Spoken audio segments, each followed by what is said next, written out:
everybody. Welcome back to the show. As usual, I'm your host, Ben, and joining me is my homeboy, Ian. How you doing, Ian? Tired. Oh, poor tired Ian. You don't want Other the than that, I'm peanut? doing pretty good.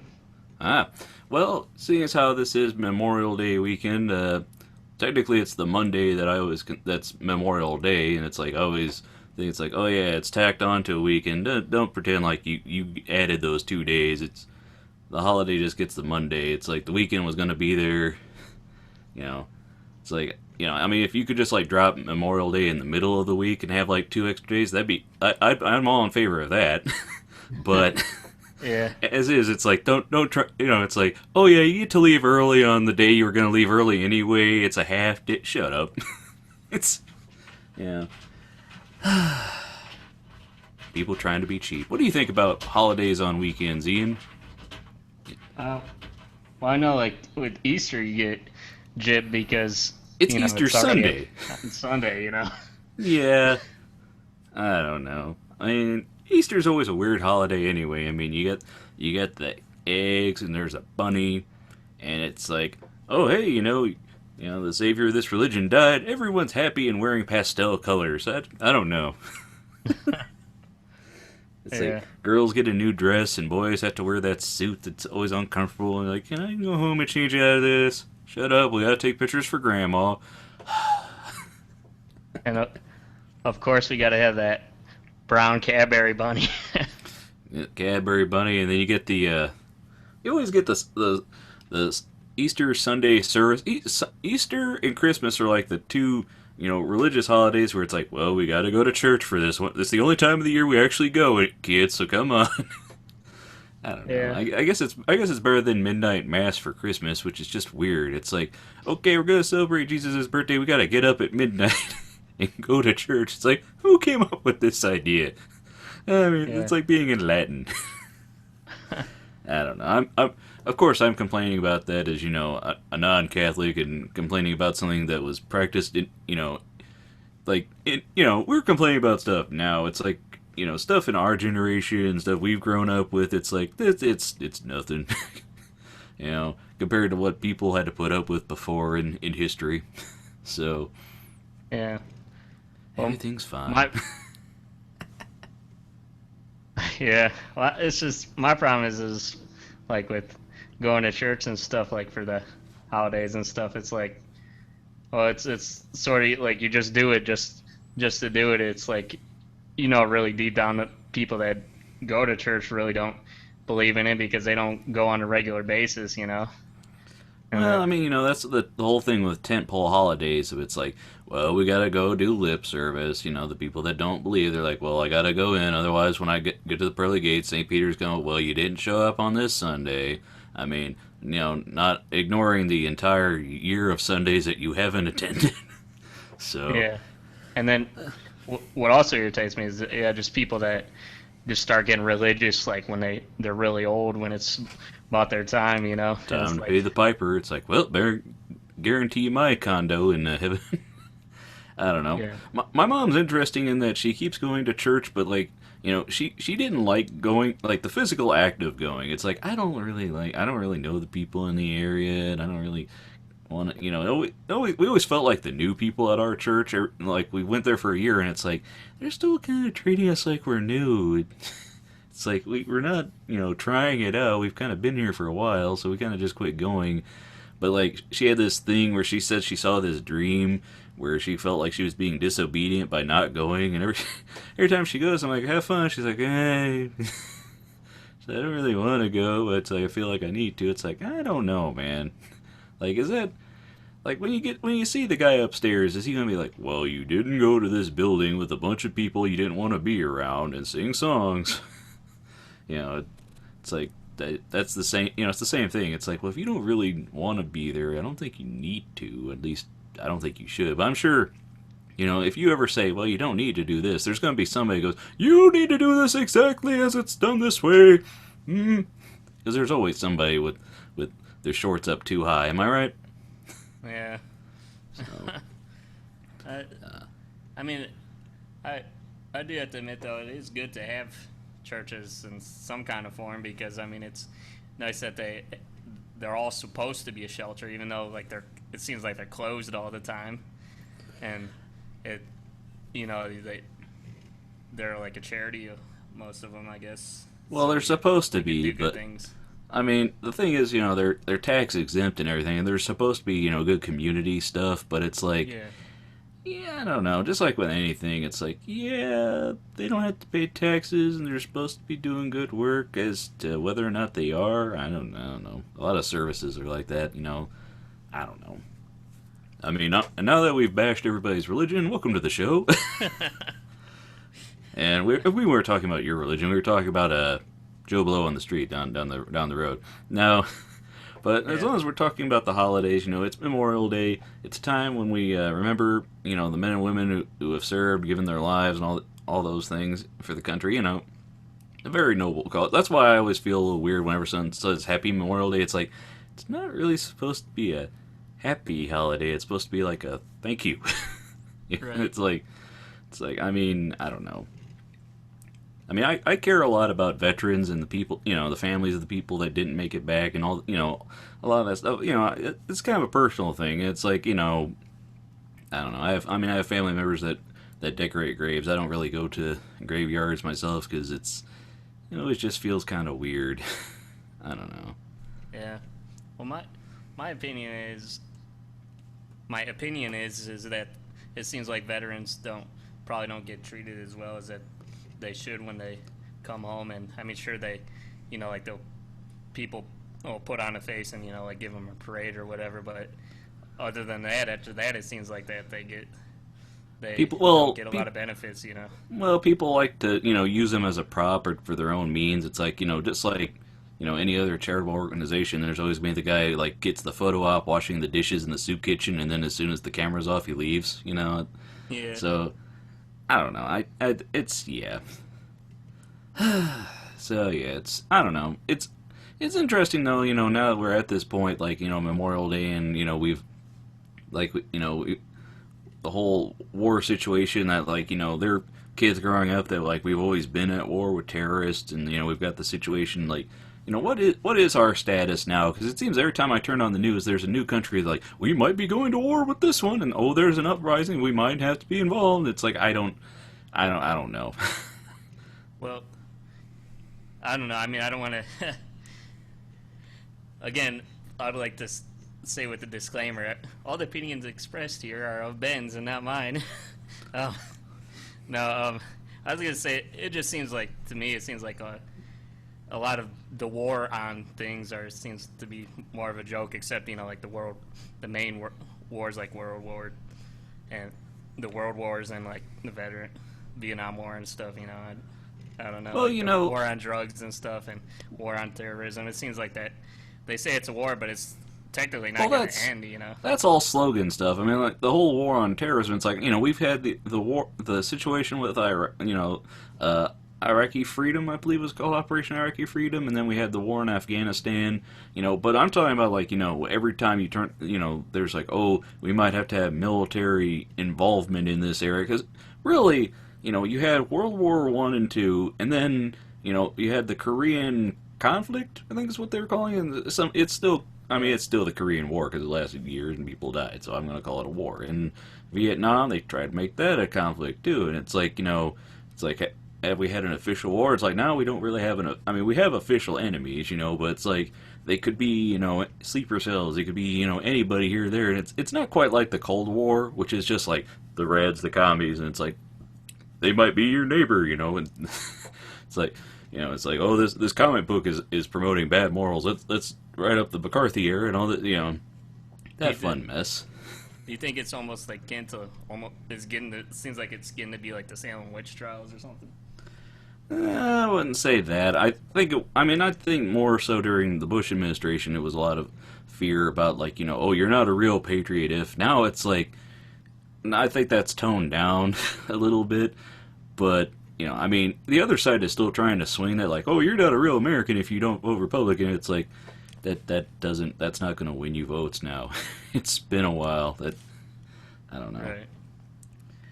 I don't know, man. So, these happy things to start off a Monday show, because our show is on Monday, which is kind of weird. You figure it's like, most people are like, they hate Mondays and things. I kind of enjoy Mondays because it's like, all right, a fresh start to the week. And then by Friday, it's like, well, so other than some people that like, they get to Friday and they're like, I'm out of here for the next 2 days. Hooray for me. And I don't know. I was watching Hulu recently, and like they keep running this Corona ad where the people kick off their shoes, and it's a thing in the commercial where like you just see a sea of shoes in the air flying through the air, people kicking them off, and I'm just like, all I can really tell from this commercial is Corona really doesn't like shoes. I don't, I don't know. Yeah. Sometimes it's hard to even tell what the commercial is about, Well, I mean, Levi Jeans ran that ad that was like, here's a stuffed dinosaur sitting on top of a turntable just spinning around and around on a record, and then at the end it says Levi Jeans, and I'm like, I had no idea what that was for. Yeah. And then you get the weirder ones. You get the Mike's Hard Lemonade, and you get the new Old Spice ads that are just like, we're gonna do something weird, or like the Skittles ads, because Skittles, like, they had to compete with M&M's, and it's just like, well, if we're just gonna have to be weird. It's like, taste the rainbow, extreme, so. Yeah, and then you have commercials that are for, like, male enhancement or whatever, where they totally beat around the bush, and you almost don't know what it's about, and they're like, this is a special time in your life. I like when they have, I like seeing the commercials when they say the things that they're like, and the actor has to go, what? You mean like bigger muscles though? No, male enhancement. She goes, oh, does that work? Or did you just get scammed out of like $50, honey? I like when I have Ron Jeremy on the commercial and he's like, male enhancement, it makes you bigger. And it's like, guys, you're paying for TV space. Can't you just say, the stuff? It's got to be like, it enhances your man. It gives him bionic eyesight. It makes him throw like a quarterback. I don't know. It's, yeah. Well, since it has been a long weekend for both of us, what was your weekend like? My weekend, well, I spent 2 days like seeing spots and getting migraines. I don't know if it's just, I don't know if we've been getting more sunlight lately, because, I don't know, my eyes are very sensitive to light. So, I mean, I haven't had migraines, for, like, in a while, so when I start seeing the spots, I'm like, oh, great, I know what this is. Just go away, spots. It's like, they hang out for, like, 15 minutes, a half hour, you're just like, go away, I want to look at what I'm looking at. And it's like, I'm seeing, it sucks if you're trying to read and you got that little dancing neon light show going on, and it always goes to like one corner of your eyes and drifts away. So, I don't know. And I thought, well, I'll just try and sleep this off. I slept for like 2 hours, got up, still had the headache. Like, oh, that's great. I was trying to stay up late in the evening because I was having trouble getting up at, I tried to get up at 5 in the morning. And I was having trouble with that. Like, I'd wake up to the alarm, turn it off, and go right back to sleep. So, I was trying, like, I'll try to be a night owl for a day and see how that goes. And I get, I take a nap, then I wake up again, take another quick shower, and I go down to my studio, and it didn't quite work. And then the next day, I saw spots again, and it's like, well, I guess it's going to be a 2-day headache. All right. Jeez. Yeah. Yeah, I don't know. When I go out in the sun for like a real long time, then everything starts like, especially if I have to sort of look at the sun a little bit, everything starts turning pink after a while. Oh man. I mean, the thing is, like, I wasn't directly looking at the sun. I was just out and about, and all of a sudden, it's like stuff starts getting hard to focus. And I'm like, oh, what's going on? And I start seeing a spot in like the middle of my vision. It's like, oh, great. I know what's coming on. And then for like that half hour, you're just sitting there going, go away. I'll take the headache. Just go away, spots. This is ridiculous. Do you like to get like a lot of medicine for your headaches? I usually don't take anything because I'd rather, like, if I have a killer headache, I want the pain reliever to work. And I don't want to get like a tolerance to it, because that's gotta suck when you take a pain reliever and it does nothing. The only thing worse than that is, like, waking up with a headache, because you're just like, well, I can't sleep this off. So, Yeah. I don't know. I remember when I first had a flare up with the gout, and my mom was like, give me something for pain. She's like, here, take this Excedrin. I'm like, that's headache pills. She's like, oh, it's for pain and aches. So, like, whatever. I don't know. I took it and it's like, well, I can't feel my head, but my foot still hurts. It did nothing. So, like, just don't ever try and suggest that again. Right. So, I mean, it's designed to work for certain stuff. It's like, if it alleviates pain at a particular point, I mean, it might cause some, relaxation overall, but it's designed to target an area of the body. So, I don't know, man. Yeah. So, what did you do this weekend, Ian? Well, I went with my parents on like a picnic, and we did some hiking over at there's like a national park by here. Mm. Let me see if I could look up what the name of the park is, because it was pretty fun. It's like, I mean, I'm sure you've been hiking before. It's hiking. It is what it is. It is what it is. I don't know. Most people tend to barbecue on Memorial Day, don't they? Well, yeah. Well, that's what we did today. I went over my parents' neighbor's house, and we had a cookout today.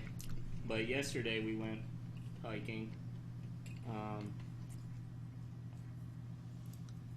I don't know. It was pretty fun, I guess. I mean, it was like really hot yesterday.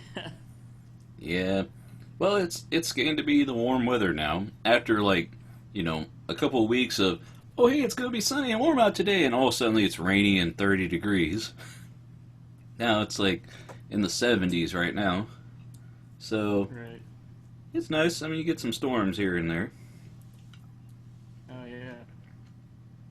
Mm-hmm. Well, it was crazy because there was, I guess there's like a lot of cliffs in that area, and Mm-hmm. I guess somebody had like an accident or something, fell off, and then they had to have a support helicopter land. Like while you were there, or just in general?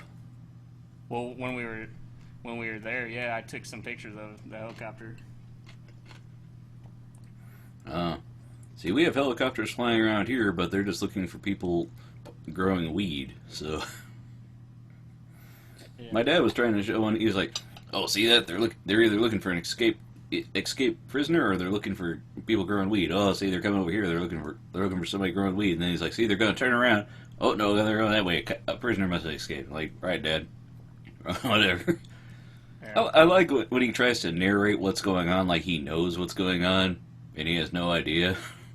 It's like, see what they're going to do. Okay, they didn't do that. But see, next time okay, they didn't do that either. Okay, Yeah. Oh yeah. By the way, it's called the Cuyahoga National Park. So. okay. Um. Good old Cuyahoga. Yeah. Yeah. I took a panorama on one of the cliffs there. I haven't stitched it together yet on the computer. I haven't even downloaded the pictures from my camera yet. Oh man. Yeah, I But- keep seeing commercials for visiting Lake Erie, and it's like it's a really peppy, happy commercial, and there's singing and all kinds of dancing. And it's just like, I've been to Lake Erie. It was really, really windy, and they're like, it's cold. Let's go inside, everybody. Yeah, I don't know. Yeah, my parents, that one storm, like, what was it, like a few weeks ago or whatever, where there was like, when I had my friend Nate on, Mm-hmm. and we said, oh, yeah, there's a tornado warning for this area. Maybe we should get off here with you. Yeah. But yeah, my parents, they live in Rootstown. It's pretty close to Ravenna, and Mhm. they got like a golf ball sized hail there, and it messed up like people's cars. Like it messed up their roof. It put like a lot of dings in their roof, and not everybody's, most of their roofs got messed up from the hail. It was pretty crazy. Yeah, I think after that, like the next day, I was out on the road, and I was like, well, it didn't seem to get too much bad weather here. And then I saw a trailer where like there was like just a huge hole, like the the front half of the roof just got like either like tore off or like something fell into it. I think maybe a tree fell into it because it's like, well, that's gone and all the stuff's still in there. It's like I don't know. Like it'd been there. It'd been there. It's. I think it's still sitting there. Like I don't know if they're. My dad was like driving by. He's like, oh, they must be waiting for insurance. So like I don't know if I'd leave my stuff in a ripped open trailer, just waiting for insurance. That's asking for more trouble than you got already. Mm. Yeah. Well, it's like in my parents' town, they had the insurance people, whoever, like whoever their insurance was, they had like insurance Jake from people Allstate? were like crazy, man, assessing the damages and stuff. I think my parents' roof, it was cost them like $8,500, and they're gonna cover most of it, but they still have to pay like $1,000 or whatever. See, my family, like we've had my dad's house has awnings on both his porches, and both of them have collapsed at different times. One time we were just in the kitchen, and it was the middle of winter, and we just heard this thunk noise outside, and we look out the back door, and it's like, oh, the awning collapsed from the ice. Oh shit! And same thing happened with the front one, and he had it replaced, and I don't know, man. It's that's weather. It's like man, it's interesting when you think about it. It's like, mankind, other animals like survive out in the wild naked with just the fur and what they've got, and they find shelter and little things. And it's like, if you had to just like, if somebody just dumped you out somewhere naked, you would die from exposure in a very short while, depending on the area. Like, human beings are not designed to just be dropped wherever. Yeah. No, it's like if it was just like that's for sure. Well, I'm just saying, like, if, like, a blizzard, it's like, like, wild animals, a blizzard will kill off most animals, but it's like, there'll be some that'll survive that. It's like, human beings, if we weren't in our little artificially made environments, like, I was sitting with my cat one time I was sitting with my cat looking outside at, like, the rain and the snow, and, like, she has no idea that it's horrible outside right now, because she's inside. This artificial environment where it's always nice that we've made, and it's like, you think about, during, like, we go, when it was wintry and cold, people make they heat up the inside of their house, and then they go and have an ice beverage, and it's like, the audacity of man, Yeah. It's like, we make things how we want, and we'll have all these contradicting, situations. Like, if you live in Texas or California, you just always have your air conditioner on where it's cold inside and you need a blanket or a jacket. Because I've seen, and it's like, why would you do that? I don't know. That's crazy. I always like it when my parents had the windows down, and I hate it when they're like, oh yeah, we'll just turn the air conditioner on, Well, I mean, I like to have the breeze. Well, my mom likes to have we'll have the windows down until it's like you have to have the AC on, because it's like, if there's no breeze coming in from the open windows, like, if there's a breeze, that's alright, but if it's like you have the windows open and it's just dead, you're like, it's like 80 degrees, I'm sweating, all the windows in the house have been open all day, let's turn the AC on. Yeah. Yeah.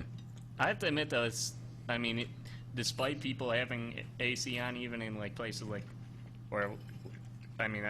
places like Texas or whatever, they're usually pretty used to, like, the heat or whatever, so, like, their threshold is, like, higher for the heat, I guess. But then, like, when they're coming on an airplane to, like, another place, I noticed some people, like, wear, like, blankets or whatever just on the airplane, Well, like, some places just keep stuff always cold. Like, you ever go to a movie theater, in the summer it's a good thing, but it's like, you give me a middle of winter, it's still cold in that theater. I don't know. Yeah. So we've just decided this is the temperature we're going to keep things at.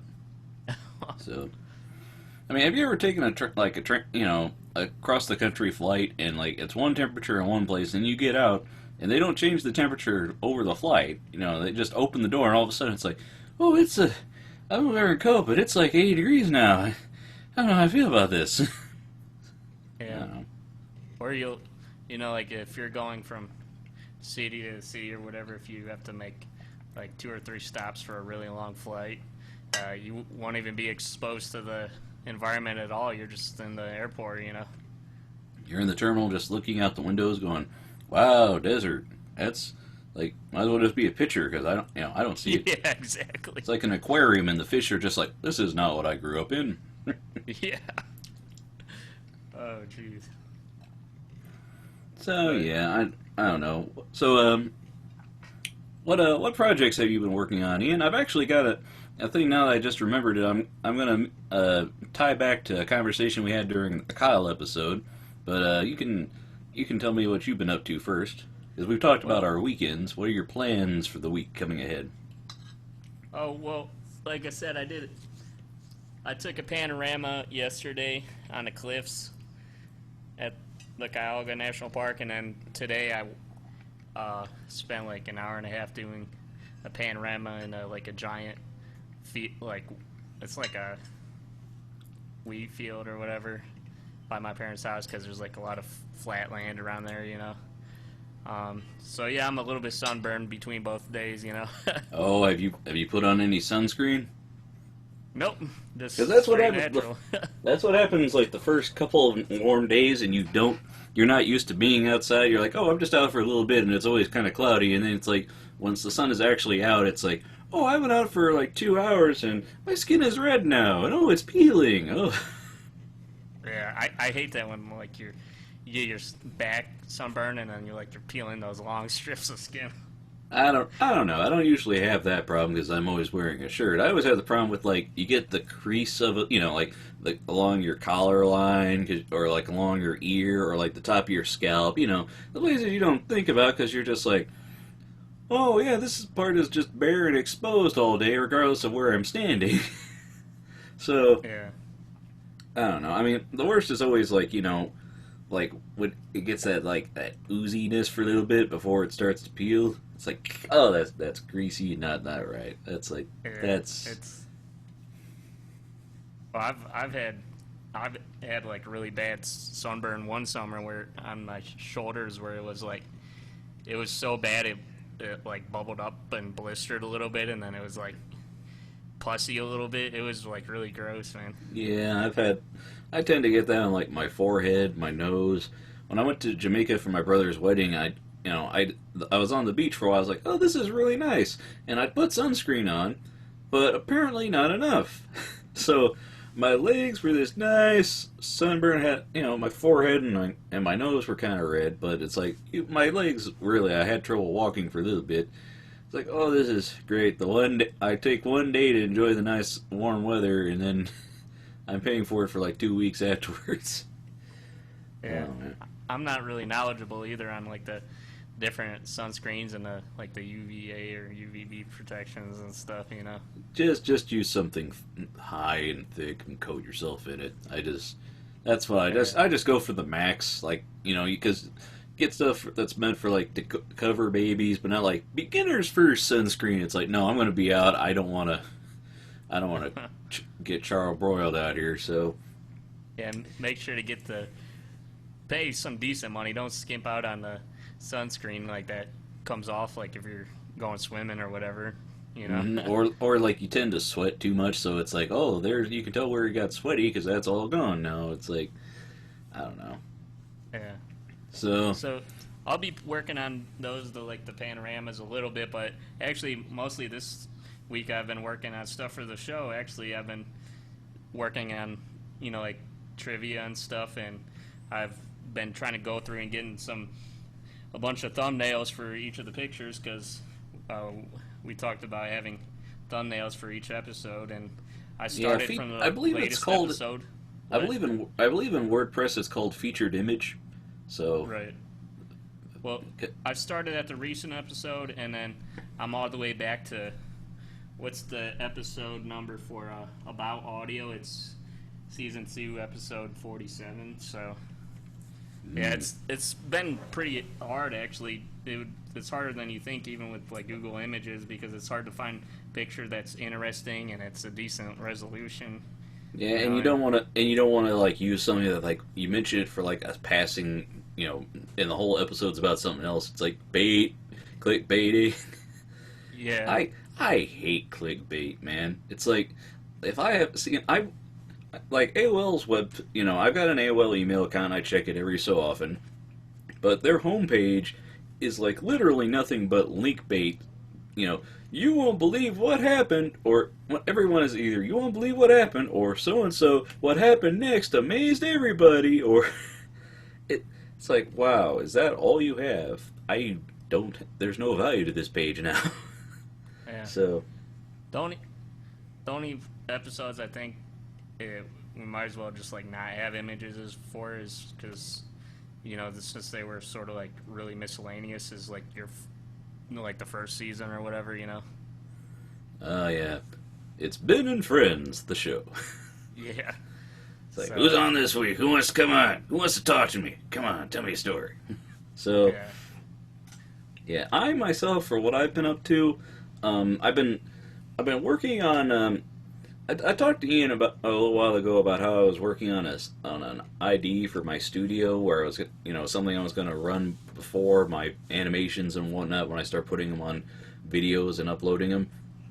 And Yeah. I worked on that for a while, and I was like, I need to step away for a little while and work on something else, because like I drew the set in this, like I drew my desk and I drew it at this certain angle, and then I made some textures for walls, and I made a box to put it in. So I was trying to match up the box, the fake set with the drawings perspective, and driving myself mad. And because there were just a lot of elements. Like every time I turn around, I'm like, here's another element I can fuss with, and here's another one. And it's like, I'm gonna just do something else for a little bit, because it felt like I was focusing on that one frame. Because basically it all resolves to an image of me at my computer, and then like the logo, and then that's the intro, and then the little outro is going to be what happens after. But it all centers around basically getting that one frame right. So I was fussing with that for like days, and it's just like, I'm just going to do something else for a while. So I've been laying out the first short film I wanted to work on. I had a scratch audio track, and I put that in the thing, and I made a simple animatic from some very rough layout drawings I had, and now I'm going in and adding more layout drawings, and I'm going to keep adding more to fill stuff in. Like I've numbered the scenes, and I'm going to start numbering the shots and breaking those down even more. And basically just going to start laying stuff out and figuring it out, and then it's like, oh, well, now I just need to do the animation for all this because I have all these drawings to use as reference. That's the way I want to imagine the animation process is going to go, just Wayne's World. So, we'll see how that goes. Yeah. But yeah, what I wanted to talk about that I forgot to mention. I mean, I realized when I was handing the conversation over to Ian that I wanted to talk about. I recently ordered. You remember how I was talking to you and Kyle about how my favorite animated show was The Real Ghostbusters? Yeah. And I was thinking a long time ago. I was like, what show would, if they added it to Netflix, would I actually just like binge watch and not get away from my TV? And like that immediately, the first thing that came to my mind was The Real Ghostbusters. If that was on there, I would sit and watch it. And it's like, well, that series has been out in a complete collection since like 2008, 2009, and it's like, why don't I have it? And and Kyle asked, well, why don't you have it? And I said, because it's $100-something. And you know how it is when it's like, I can either buy this DVD collection, or I can like go watch all these other things streaming online, or I could do some stuff. It's like I haven't been in the collecting mode of like, because you know what it is when you get to be an adult, and it's like, oh, I grew up on this show, I'll buy the DVDs of this show, or I'll buy the DVDs of this movie, and after a while you're just like, I don't need to own everything, I can find it on YouTube. But I realized The Real Ghostbusters is one of my favorite shows. I really want to just sit and watch the entire thing for a while. So I decided, I made my mind to buy it, and I ordered it, and it shipped today. So in June it's going to arrive. And I think what I'm going to do is, I kind of did a thing when I was watching Star Trek Voyager on Netflix. Like, I've watched that entire thing through about 3 times now. I watched it once when it originally aired. I watched it once on Netflix by myself, and then I watched it again on Netflix with my mom. because we were going through all the treks, so I figured, well, I've watched it twice, I'll watch it with you. Why not? It holds up.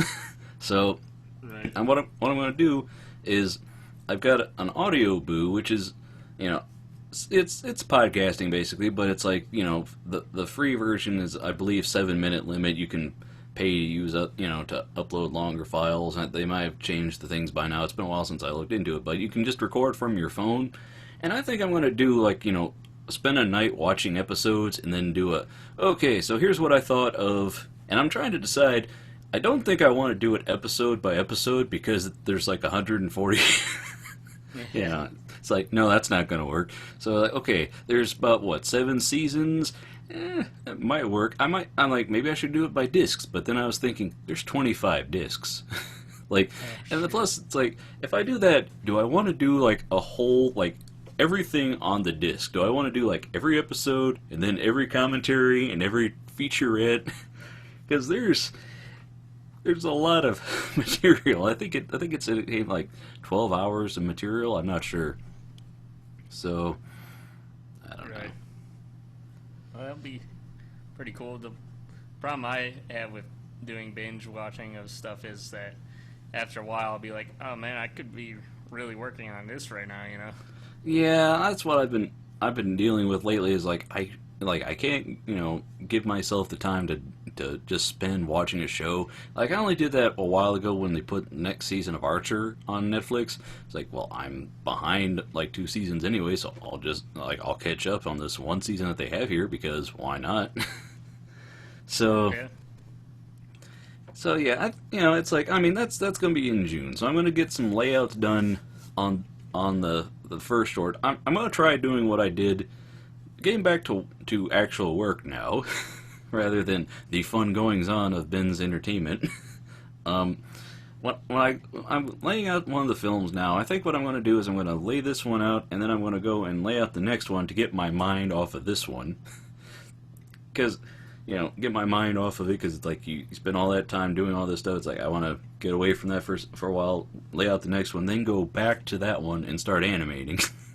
And kind of just bounce back and forth between the two. And, like when I would do web comics, I would try and draw at least 2 strips. Usually I try to do like 5, like, or a week's worth at a time, because that way, like, you burn yourself out, getting it done. But at the end of working on it, you go, well, now I have a week's worth of material. Versus, like, I could have exerted a lot of energy and just done one today. You ever had that, Ian? When you just load down, front load on stuff to do, and it's like. Yeah. I mean, I'm trying to also remember to take breaks, because there have been times I've been working in the studio and it's like I'll take a 5-minute break and then I'll get back to work, then I'll take a 20-minute break, then I'll get back to work, and then next thing I know it's like, oh hey, it's afternoon, I've been at this all day, and like it passes, as opposed to like, work, oh it's 1 o'clock, maybe I don't want to do anything anymore. Yeah. Yeah. Work, man. Work all day long. So, have you have you been watching any movies or TV shows lately, Ian? Actually, not really a whole lot. I mean, like, yesterday after I came home from my parents, I just pretty much went to bed. Yeah, I've been there before. Yeah. Well, I've came home and just like fell asleep in my work clothes before, Mm. So. Well, I mean, if you're exhausted, you just give out. You're like, that's it. I mean, there are times where it's like, oh, this is going to be so uncomfortable. How am I going to be able to relax? But it's like, if you're exhausted, there's no relaxing. It's like, body gives out now. Go night. So, I don't know, man. I mean, sleeping. I'm still trying to get used to sleeping. Like, I try to go to bed early and I wake up 2 hours later and I'm like, what happened? I thought I was going to sleep. We thought we were going to bed, not nap.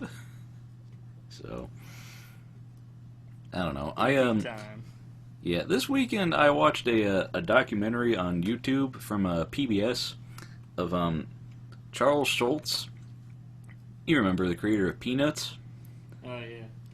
Now, Peanuts is an interesting strip because, like, you know, most kids get into it when they're little kids, and it's like, hey, Snoopy and Woodstock, wee, and then later you realize, looking back on it, it's like, well, that was a really depressing comic. There's a lot of the whole focus is Charlie Brown is a loser, nobody likes him, everybody treats him like crap, he'll never kick the football, yeah, and yeah, it's like it's one of those things where, looking back on it, it's like they just, you know, it's a very, like, it's kids talking as adults, not kids, kind of thing, and, you know, that was a new thing when it came out. You know, nowadays there's a whole bunch of comic strips that are basically kids talking like adults and discussing adult issues through kid concepts and, you know, whatnot. And, you know, when you look back on it, there's just a lot of stuff in there where it's like, wow, it's a, you know, for such a, you know, a strip that has fond memories, you look back, it's like, there's some really depressing stuff in there. And Yeah. watching the documentary about Schultz, no doubt, like, I watched the whole thing, and then by the end I was just like, ooh, that was a punch to the gut there. Like, I give them credit that, like, they had an honest, you know, like, analysis of the man. Like, they talked to his friends and family and whatnot, but it was still, like, you know, like, they explained, like, how the stuff he was writing, you know, he was working through a lot of stuff. You know, they talked about, like, he watched Citizen Kane 40 times, and they're like, what was he looking for? What was he looking for? It's like, well, Rosebud, obviously, because, like, you know, they talk about when his mom had cancer and he goes in the service and he had to leave, and it was like, it was this really heartbreaking part about when they were like, she was like, well, I guess I won't see you again, so I might as well say goodbye. And it's like, oh, okay. And then he left, and then she died shortly thereafter, and it's like, ooh, that's I thought this was going to be a cartoonist documentary, not something that makes you feel a little, you know. And yeah, it was interesting. Like they talk a lot about, like, you know, the little red hair girl in Peanuts. You know, like, she's based, or at least everyone says that she's based on the woman that Schultz was in love with, but she ended up marrying another man, but they stayed friends. And, you know, it's like the whole, like, Charlie Brown had a lot of the unrequited love, you know? And Yeah. so they talk about, like, shortly after that relationship, when he married his first wife and they had kids, and, like, they kind of dived into the whole, you know, she, you know, they moved to California, they got this big plot of land, and they started just building buildings onto it. They built, you know, an ice rink, and she had all this, you know, projects, and, like, it was, I don't know, it seemed like, you know, one of those things where it's like, well, we want to be happy, so let's get married to be happy, and it's like, oh, I'm still not happy. And, like, I don't know, it was weird. Like, you listen to his daughter, I mean, their daughter talk about, like, you know, kids go to the, you know, kids sneak out, so you put a lock on their door, but you don't think the kid's going to pick the lock, and then what do? You lock, you know, you lock them in, and you put them up on the top floor of the building, but then they don't know it. The kid can shimmy down on a rope, and it's like, whoa, isn't this? Like, I don't know. It was very interesting. It's a very complex portrait of, like, the life of Charles Schultz and the, you know, all the stuff going, you know, the goings on with him. And Bill Melendez, you know, the animator who, you know, when they pitched the Charlie Brown Christmas, and, you know, he worked with him and stuff. He was hanging out with Schultz when, you know, when he was getting divorced, or when you guys, well, I don't know. I don't think they said divorce, but they said when he got his wedding ring cut off. So, you know, they say, he's like, oh, he was really depressed, so I took him to a bar, and he'd never been in a bar in his life, and I said, okay, here's a dackery, it's a really girly drink, and he took a taste of it, and he's like, ooh, no, never had it again. He's like, just wasn't for him. I'm like, wow, at least he's a straight shooter. Yeah. Yeah, that was, you watch it, and it's just like, wow, I don't know, because, like, on some level, the kids are talking about, like, you know, their dad was away because he was doing a lot of, you know, like, their dad had a lot of, you know, he was in the studio working, or he was doing stuff for the, you know, the comic, other projects and whatnot, and he was away, so, like, they had to share him with the world, and it's like this, you know, this angle that you kind of only get in like the behind the music of like after the band made millions, like they're saying that like he asked somebody like what would you think of somebody who made $1 million, and they're like, well, you make $1 million a year, and he's like, no, a month. Like, oh, okay. Oh Like, shit. yeah, it's like, how do that like, it's fascinating because it's like that's unfathomable to someone like me, where it's like something is that big.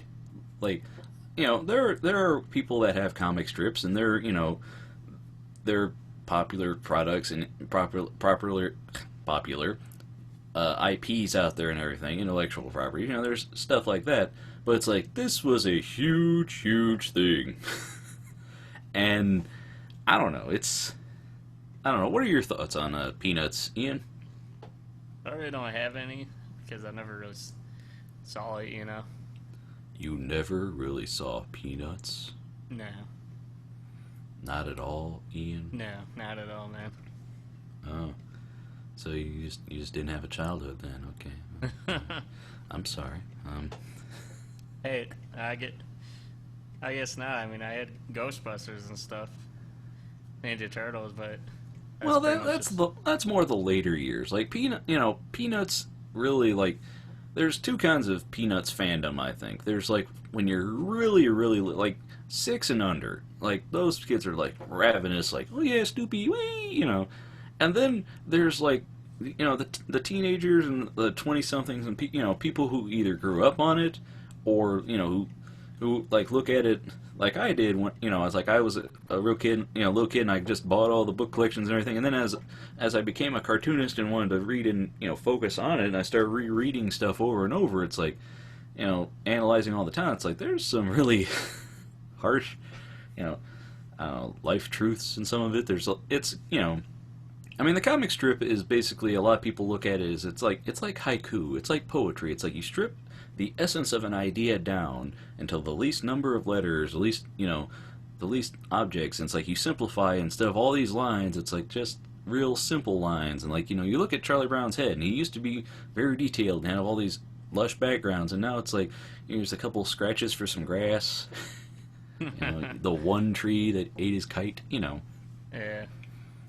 I mean, I remember reading when he was, nearing retiring age, that like, they were talking about he really tried to not offend people with his humor. And I remember one like week of strips where he had the character Rerun riding on his mom's bicycle.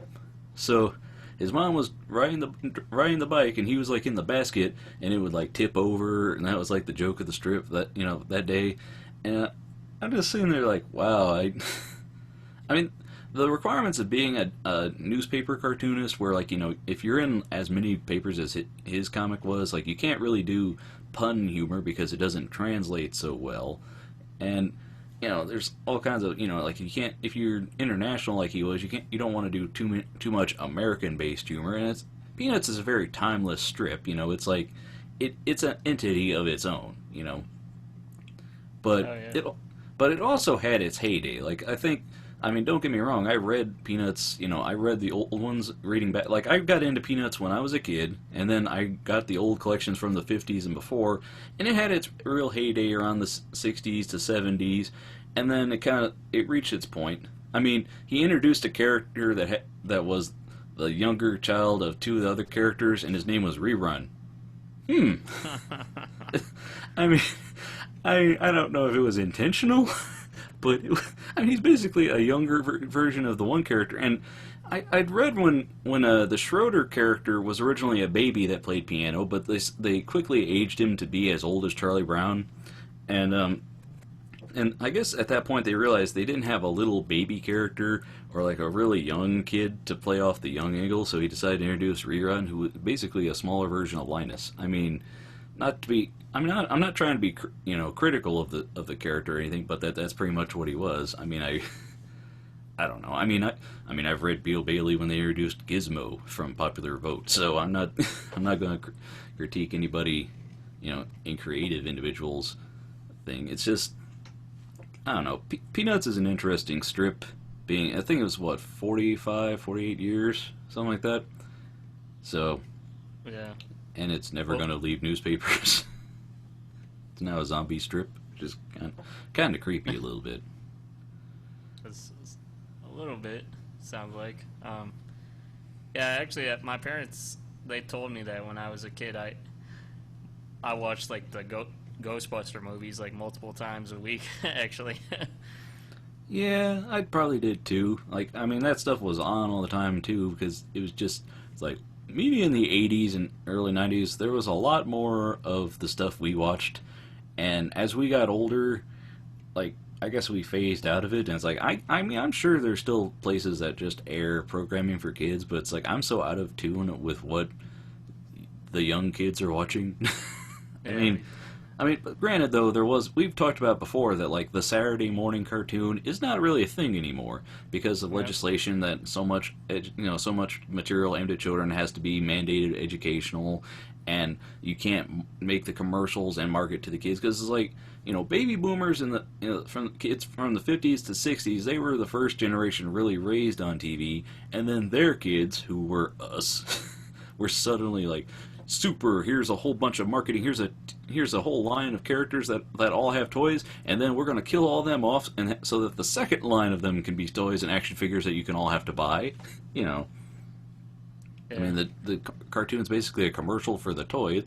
It's a weird thing to look back on with nostalgia to some extent. I don't know.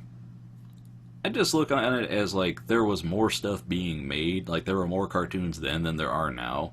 So it's like you're gonna get some great stuff, and then you're gonna get some stuff where you go, what is this? There's some stuff like I had to seriously look on Google to find the name of it because it's like I remember shows and I'm just like, like Marsupilami.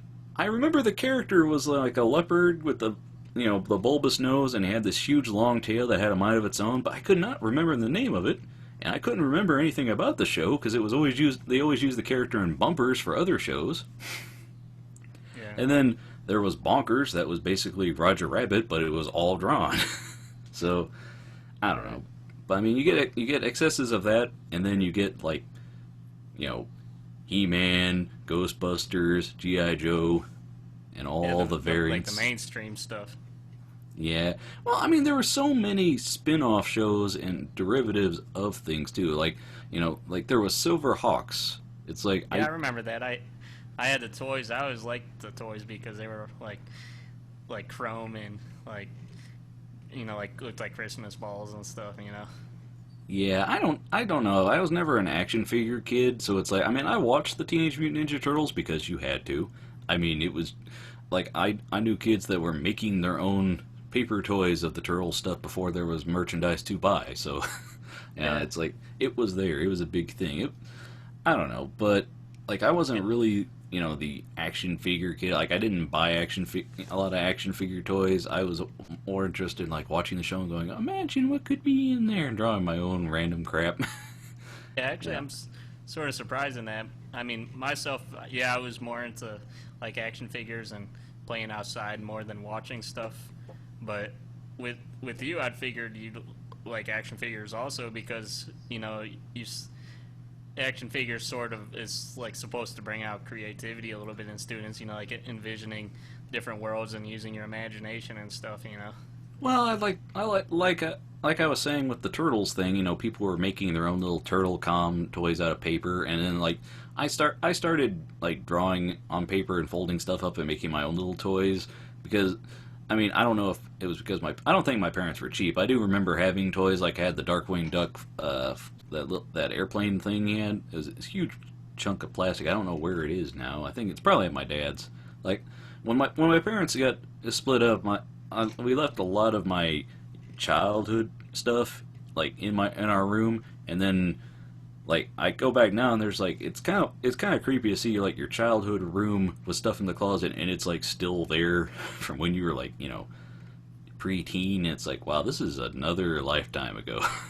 Yeah. So Actually, one thing that it's probably gonna change the whole toy industry is like once like 3D printers start becoming mainstream and like every family has it, then you'll start being able to like print out your own toy parts and everything, and then the kids will just ask their parents just to get more material instead of going out and like Toys R Us and getting toys. Well, I mean, eventually, when it gets like replicator style, and it's like, I want this, okay, press the button, get so many credits. I mean, you can buy kits and stuff. Like there are. I watched this one guy, Phalus. He does this bootleg zone where he talks about bootleg toys. He really likes Ninja Turtle stuff, so he gets a lot of knockoff Ninja Turtles from China and whatnot. Like Teenage Mutant Ninja Tortoise, and those things. And he got one where it was like a kit where you take the pieces of plastic and you snap them out of the tray and then you snap them together. And it's like, it's a weird idea. I don't know why the turtles are yellow and like red or whatever, but and they're just molded from the turtles, the original figures. So I don't know. It's an interesting idea. I don't know. I mean, I don't know what the kids buy these days, but there's so much just like junk. Like my problem was like when I was a kid, the toy I always wanted to get a quarter for that machine where you crank it, and like sometimes you get a gumball. I didn't really care for that, but I always wanted that little bauble with a thing in it. Like you always get like, oh, it's a stick-on tattoo. I don't want that. Oh, it's an eraser. Okay, it's that sticky hand. The sticky hand was kind of cool for a little while, but you'd always like after like 3 or 4 hits, you always start picking up hairs and dust, Yeah. and it gets all crummy. And then it won't stick to anything then. Yeah, I don't But know, man. I was also Or gonna like- say I was big into like the Tonka trucks and stuff,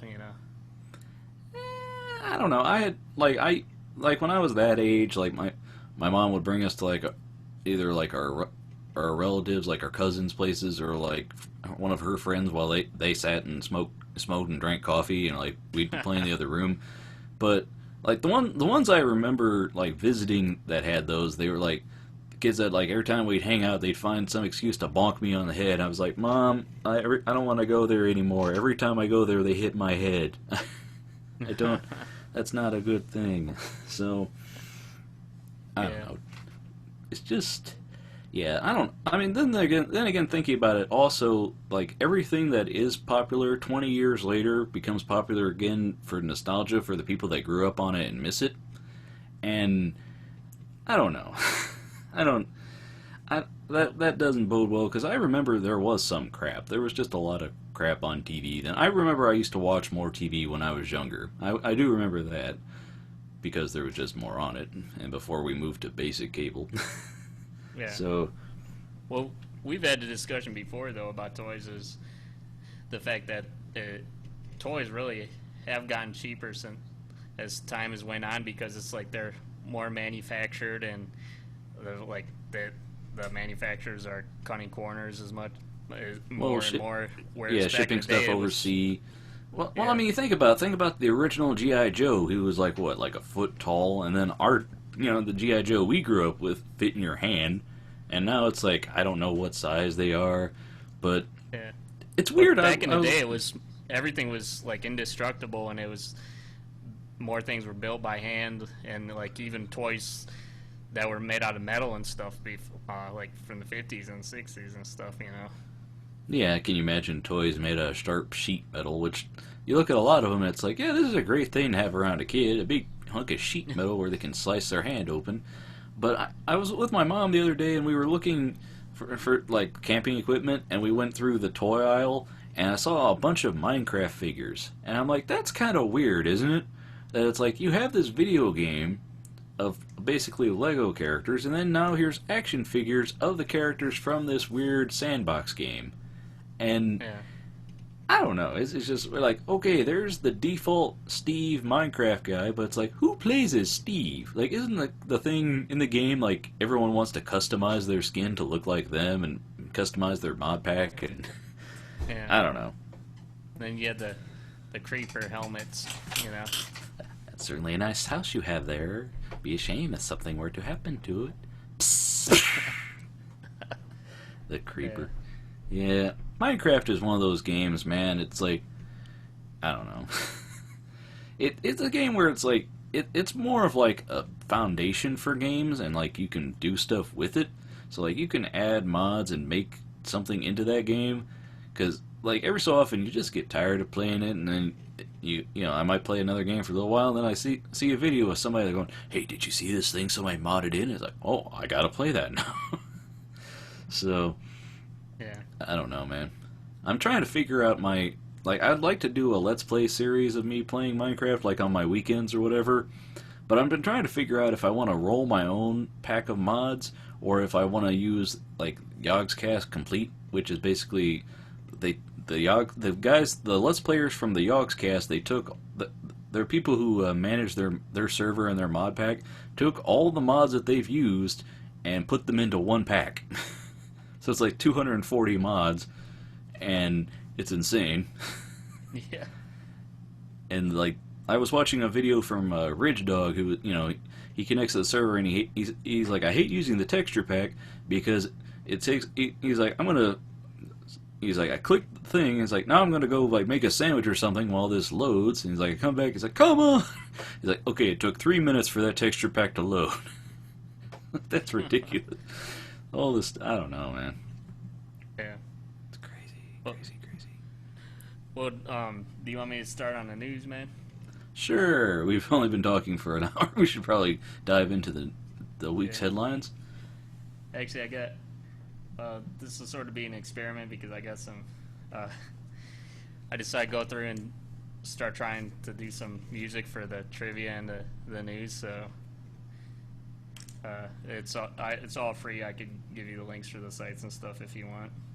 All right, go ahead. Okay, just don't talk, or else you'll probably get a feedback loop.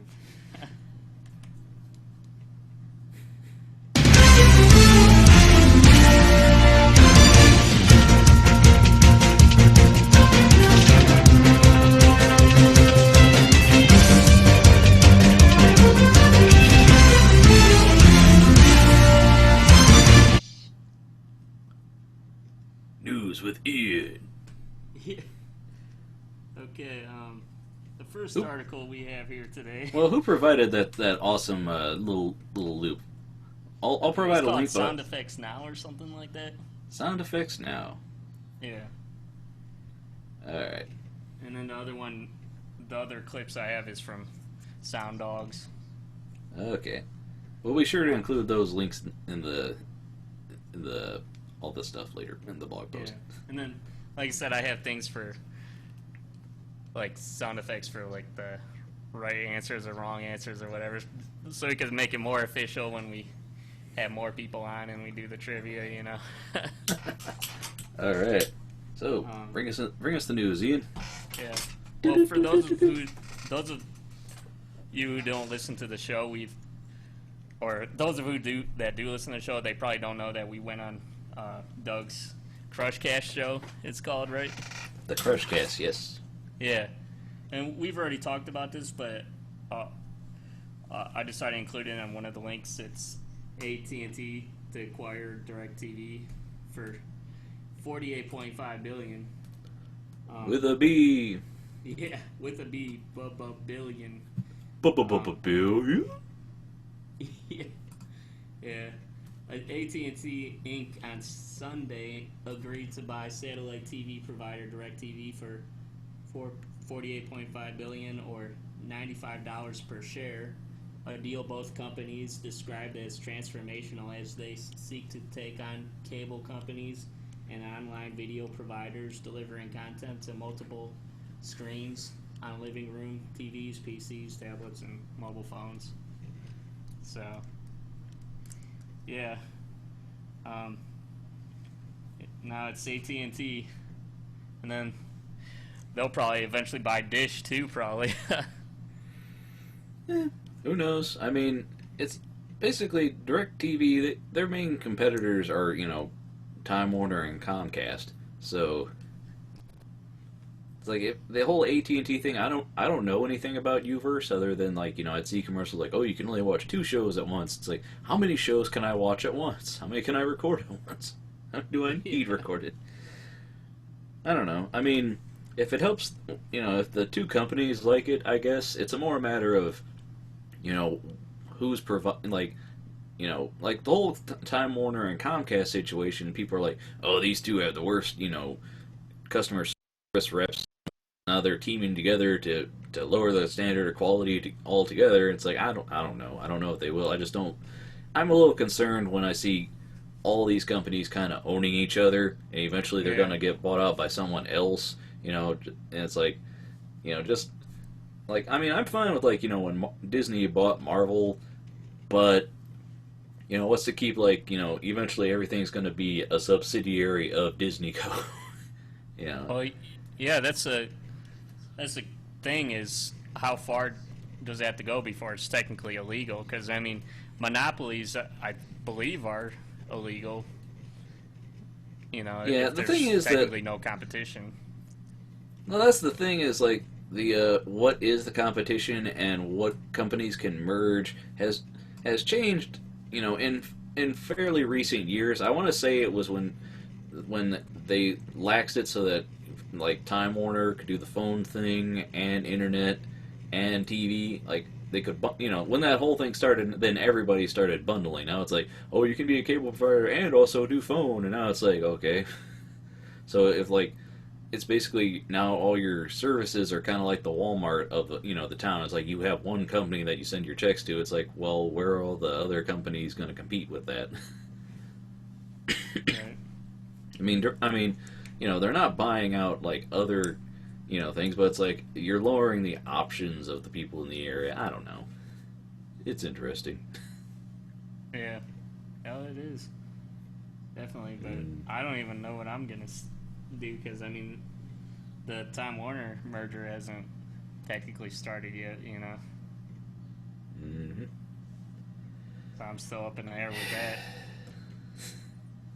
Yeah, well, a lot of things are up in the air right now, just like the whole net neutrality thing. So, Yeah, that's still up in the air too. Yeah, you're right. I Um, mean, they're like, oh, we're gonna watch it and make sure it doesn't hurt things. It's like, and then they're gonna do something that's totally gonna screw everything up. So, yeah. I don't know. Yep. It's this. Hope that doesn't get too out of control. You know. Um, We'll I, find out. my problem is that they, like things in the government tend to happen like with, like behind the scenes, and then it comes out, it gets leaked or whatever, and then like everyone's against it. I mean, I'm for more openness on things. I would agree with things more if it was more open. Well, I just think that, like, when you just say, well, what's the worst that could happen? And then it's like, really? Because, I mean, remember when they passed the Patriot Act and it's like, well, we need to do this for security reasons. And then it's like, you turn around and all of a sudden there's all this insane stuff. I mean, just like, Yeah.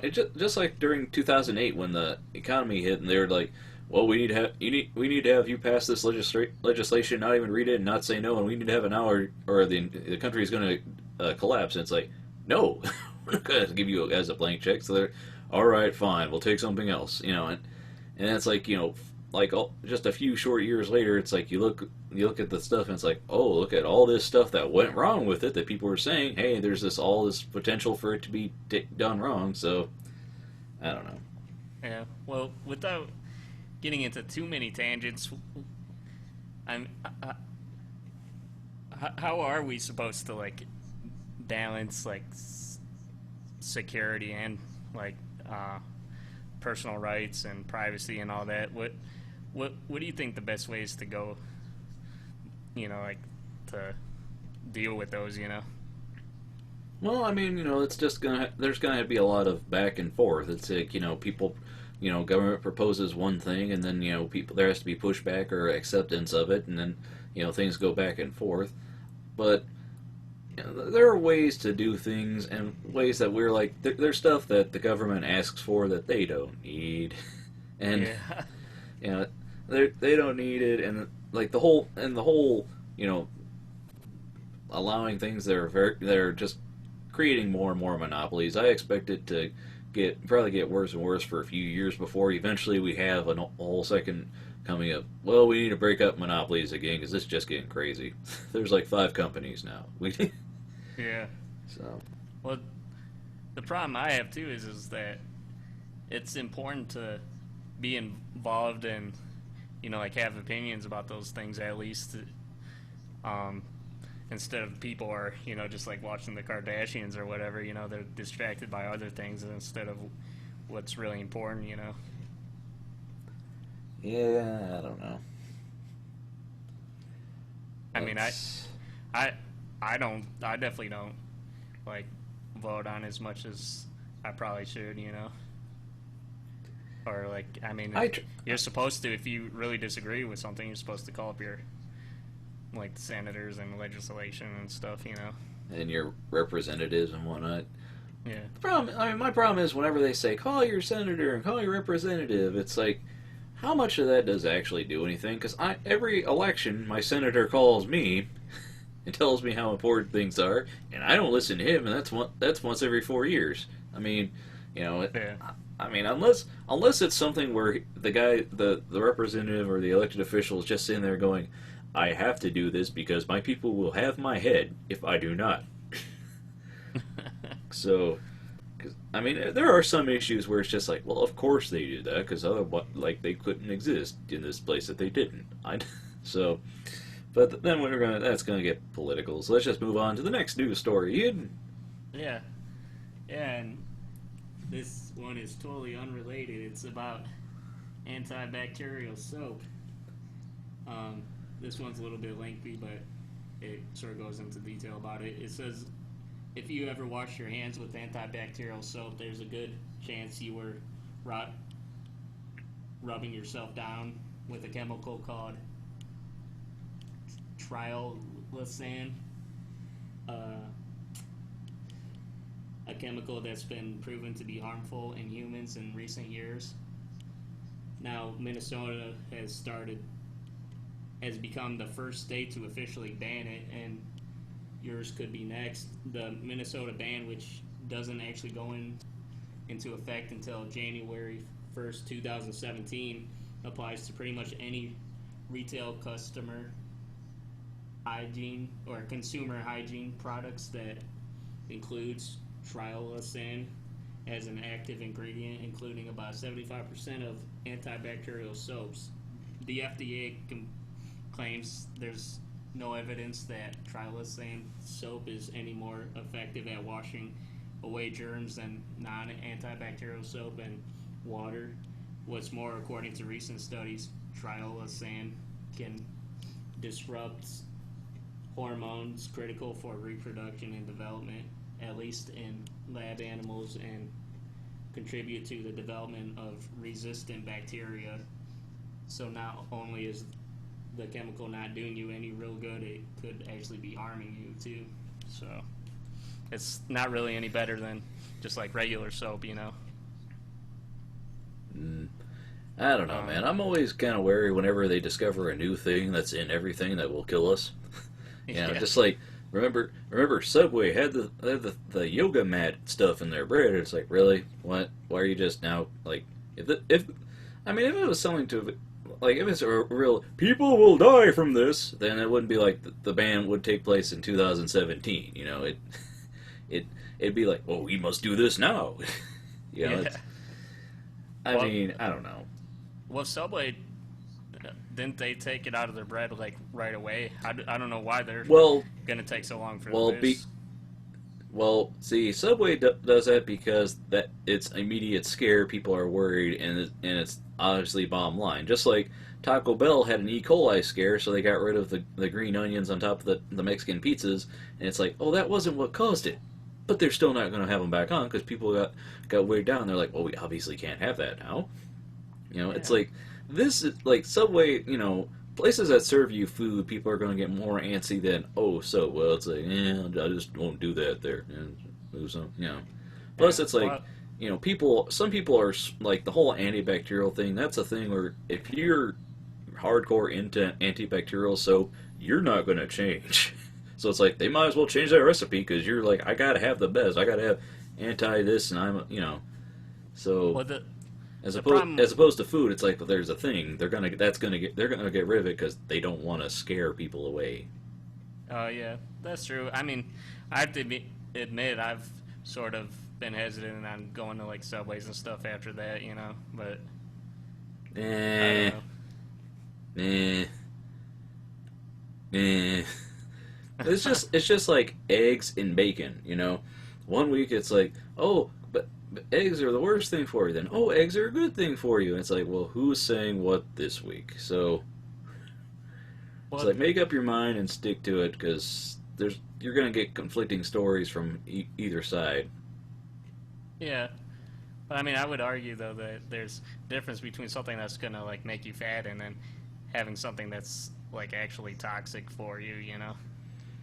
Well, yeah, but you hear reports of like, there was this thing and it made people sterile, and then it's like, no, that was like one guy and it was totally related to this other thing, but it got blown up by this one news report. You know, I mean, you gotta remember, we live in the people that are scared to vaccinate their children from some disease because somebody told them that they'd get autism. You know, it's like, oh yeah, no, this imaginary percentage that don't actually get autism from vaccines, because nobody does.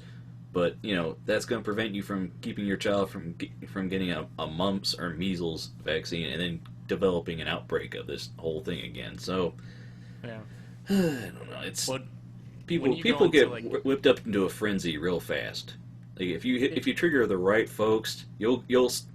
It's funny. Like I've heard people complaining about politics in the country, and they're like, when are the people going to wake up and rise up against the tyranny of, you know, it's like people don't care because people are satisfied and satiated. It's like you don't have to, you know, since it's a voluntary military service, you know, it's not going to get to the point where we, you know, people, you know, the average guy is going to have to go in the army, because then you care about the war when you have to fight into it. You know, when you're yeah, invested in it. So, you know, and it's like we've got these creature comforts, we've got TV, we've got internet, you know, we've got the Kardashians, you know, you've got distractions, and it's like, but if you hit the right, you know, you can anger the right people. That, you know, if you anger the mommy market, you're gonna, if your business is stuff for babies, oh, you better apologize real quick.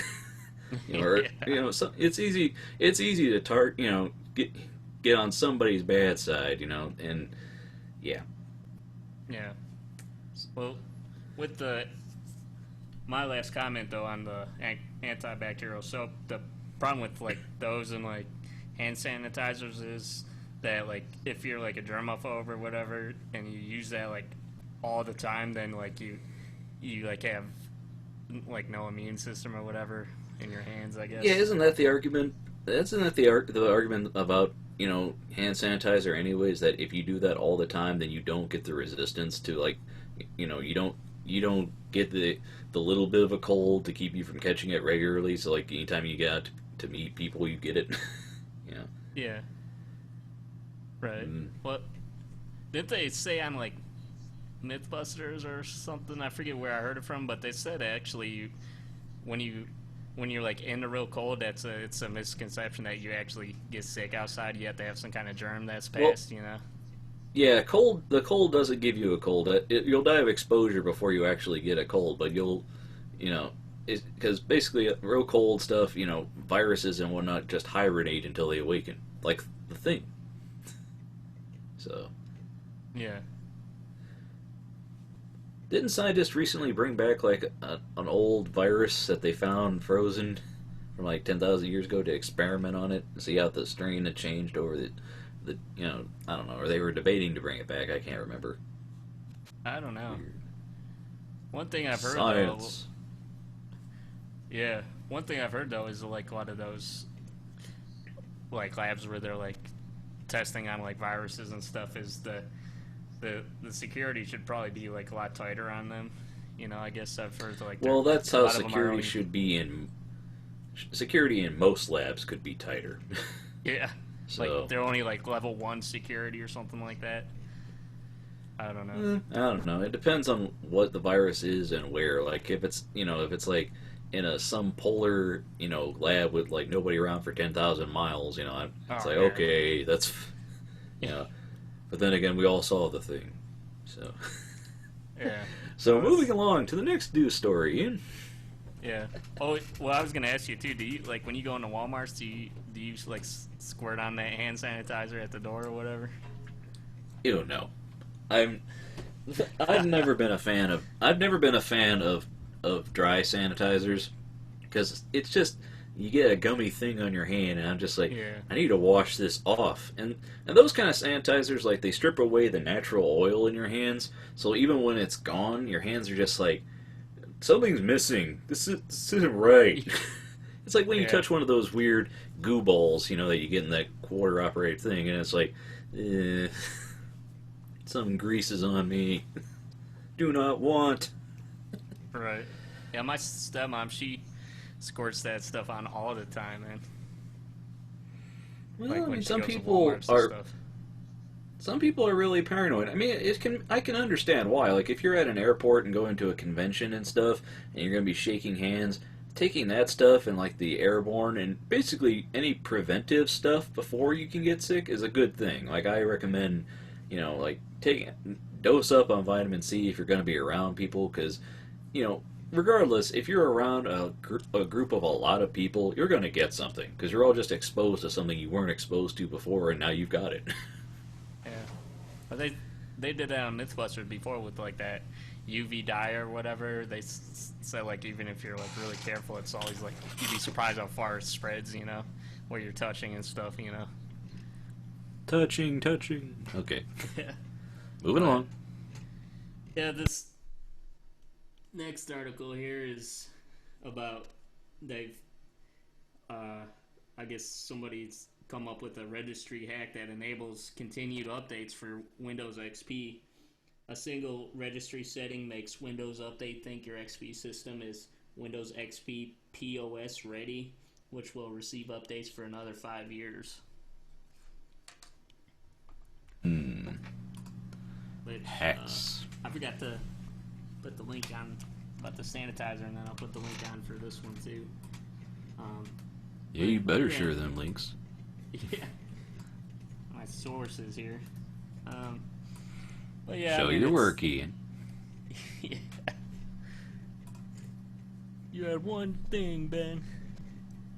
You had one job, Ian, and you screwed it up. But yeah, I mean, I guess it's a good thing though for people who are set in their ways with, like their computers and stuff. Guess that's good for them. Well, I but- mean, people, some people are gonna be using, some people still use Windows 98. It's like, we saw the Strong Bad episode where it's like, first tip is, why are you still using Windows 98? Yeah. Yeah. The I thing don't with know. this, I mean, though, every. is- Oh, go ahead. I mean, like if you get a server or something, you've set it up on this thing, and it's like you're never going to update it, and the hardware is outdated. It's like, well, why would you want to update it except for security? So, Yeah. I don't know. Well, the thing with that though is that like, say if you have like some older people like our parents' age or whatever, they use computers. Since it's like a registry hack or whatever, they're likely not gonna be able to. They're probably not even gonna hear about it, and like if they end up using it, it's probably gonna be like their kids or whatever that does it for them on their computer. Well, well, if it's an older person that's using a computer, if more than likely, unless they've got a kid that sets it up for them, because that's really you and I. That's kind of how that stuff goes. Yeah, It's like exactly. if they're a person that's really techie, they're gonna have a newer updating system anyway. But if they just have an old computer that's running Windows XP and they're not gonna update it, because I mean, I don't know. I know some kids that are militant about like I'm not getting that new Windows. Screw that. But then again, it's like XP is only gonna live for so long. Just like how long ago was it that Windows 95 just said don't ever plan on doing anything with that anymore, guys. It's Yeah. Well, the But, I problem mean, though people is still too, run Windows 3 software. I mean, Well, oh yeah, that's pretty crazy. Yeah. a lot of people still play DOS games, but you can have an emulator play that inside of your modern computer. So Yeah. The problem though is for a lot of people it comes down to like an ultimatum, like where like either you stick with what you got as far as XP, or you're gonna have to get like a new computer, because of the hardware requirements. and the RAM and stuff, you know. Yeah, I hate that when, well, like when software updates and there's like, okay, there's a new version out, but it's like basically the price is you have to buy the whole thing again. It's like, well, I'm just not going to update, and then you miss so many updates where like, we're not going to provide an upgrade path, so it's basically you have to get a whole new system and a whole new thing. It's ridiculous. Yeah. So Yep. And that's like how it is for my one computer that I used to render a little bit. That's still on XP, but I only have like 3 gigs of RAM on it, and like using Windows 7 or whatever, it's probably going to be like half of that is probably would go to the operating system. If I go to Windows 7. well, let's see. My old laptop still has XP on it. It has about I think about either a quarter or a half a gig of RAM. So yeah, that I don't know. Like I keep it around because my mom needs it to use Internet Explorer because this one thing it only works in Internet Explorer, and it's like, well, we're not getting a whole new Windows computer, and I don't know. I just have that for it, but it's just like how well designed is your site if it only works in Windows Explorer? I mean, Internet Explorer. It's just, who does that? I mean, Yeah. I don't know, man. And it's getting crazy too. Like, just the browsers like Firefox and stuff. It's gonna eventually come to it where, like, if you want to even be able to use your browser for internet, you're gonna have to upgrade the computer because, like, Firefox uses like almost 200 megabytes. Well, it's like browsers and stuff. I realize we when we started using the broadband, and it's just like, well, internet is always on. And like back in the day, I used to use AOL, and like it was a program where it had a browser built into it, it had an instant messaging thing built into it, and had a few other things. And it's like that was at least a full package where you knew where to go. But when you plug it in, it's like, okay, you're on the internet now. So it's like I can just go to a browser, and eventually we just live in browsers now. And like you can make, if you have web apps, you can make it like a fake application that's like, a dedicated web browser thing, so you don't have to worry about browsers or whatever. You can do that with some things, but it's like eventually, websites like, if I use my old laptop to try to go to a YouTube page, it's like that thing can't understand, HD video on this web browser. Like, just loading the homepage on a web browser makes my old laptop howl, and it's like, why are you doing this to me? Yeah. If you're just sending an email, it's okay, but it's like things have become so processor intensive and demanding. So I don't know. Like I've got 10 gigabytes on my computer of RAM, and every time I turn around, I've got less than one, and all of a sudden I'm getting. I've got a number of memory cleaning, programs running that, like, every time it starts getting full up, it just goes, we're just going to clean it and refresh stuff because you have to.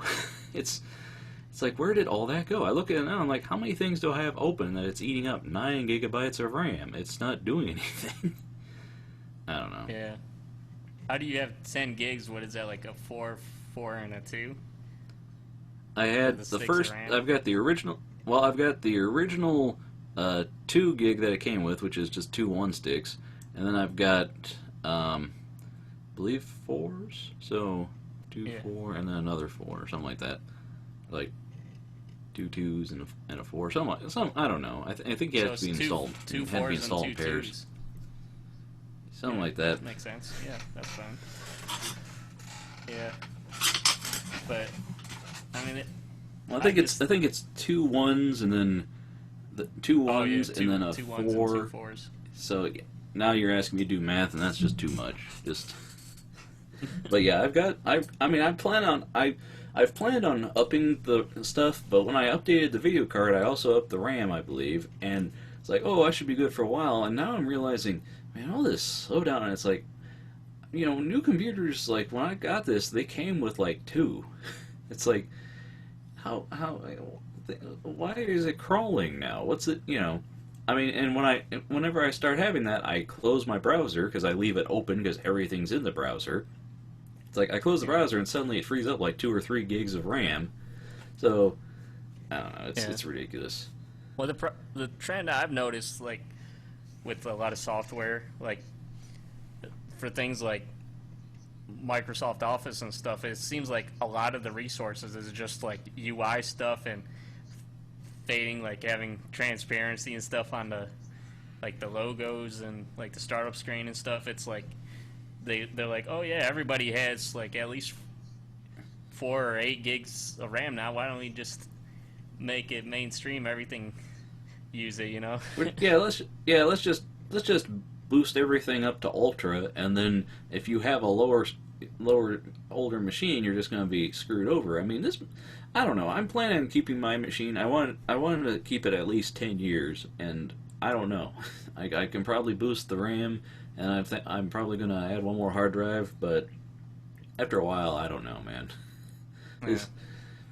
I mean, I don't know. I mean, I know people that wasn't too long ago. They moved from their Power PC, a whole different processor Mac to what they had. It's like that's an old machine, but it's like it finally conked out, or like software just was, Well, I mean, they phased out the Power PC structure and then the classic architecture, so it's like I don't know, man. It's like every time I turn around, I'm kind of paranoid that there's going to be some new thing where it's like, well, the old thing doesn't exist anymore, so I hope you didn't need it. It's always nice. Yeah. But yeah, like I said, it's like what is a thing to make documents and type out like on Word? Why does that need to have a gig of RAM? Well, when you have the browser open, it's like half the time I just have an empty tab where nothing's happening. Why is it? What's eating all that stuff? It's like I keep thinking like, are we gonna have are we gonna move past the browser? Because we had the browser wars, I want to say, where it's like you chose your either you got on Firefox, Safari, Chrome, which Chrome on at least OS 10, there's no 64-bit version of it yet. I mean, we had to wait a long time before they even made an OS 10 Chrome. So the fact that it's not 64 and how it causes issues with things, but there's Chrome and then there's Safari, and then you're either that or you're an Opera person. But those are the main web browsers anymore. I mean, Internet Explorer. Pretty much anybody that clicks on Internet Explorer that like either doesn't know enough about computers to set up the browser they want, or they're in a place where they can't install a browser. It's like the only time anybody clicks on Internet Explorer is when you accidentally click on it when you mean to do something else. And it's like, set me up as your default browser. No. Set being up as your homepage. No. Yeah. I mean, I saw a motivational thing. It's like, if Internet Explorer can dare to have the guts to tell me to set it as my main browser, you can have the guts to get up to date. I don't know. Yeah, but I just hate it too because it's like, yeah, it says, oh yeah, you have all these critical updates, and like half of them are just for Internet Explorer, which I don't even use.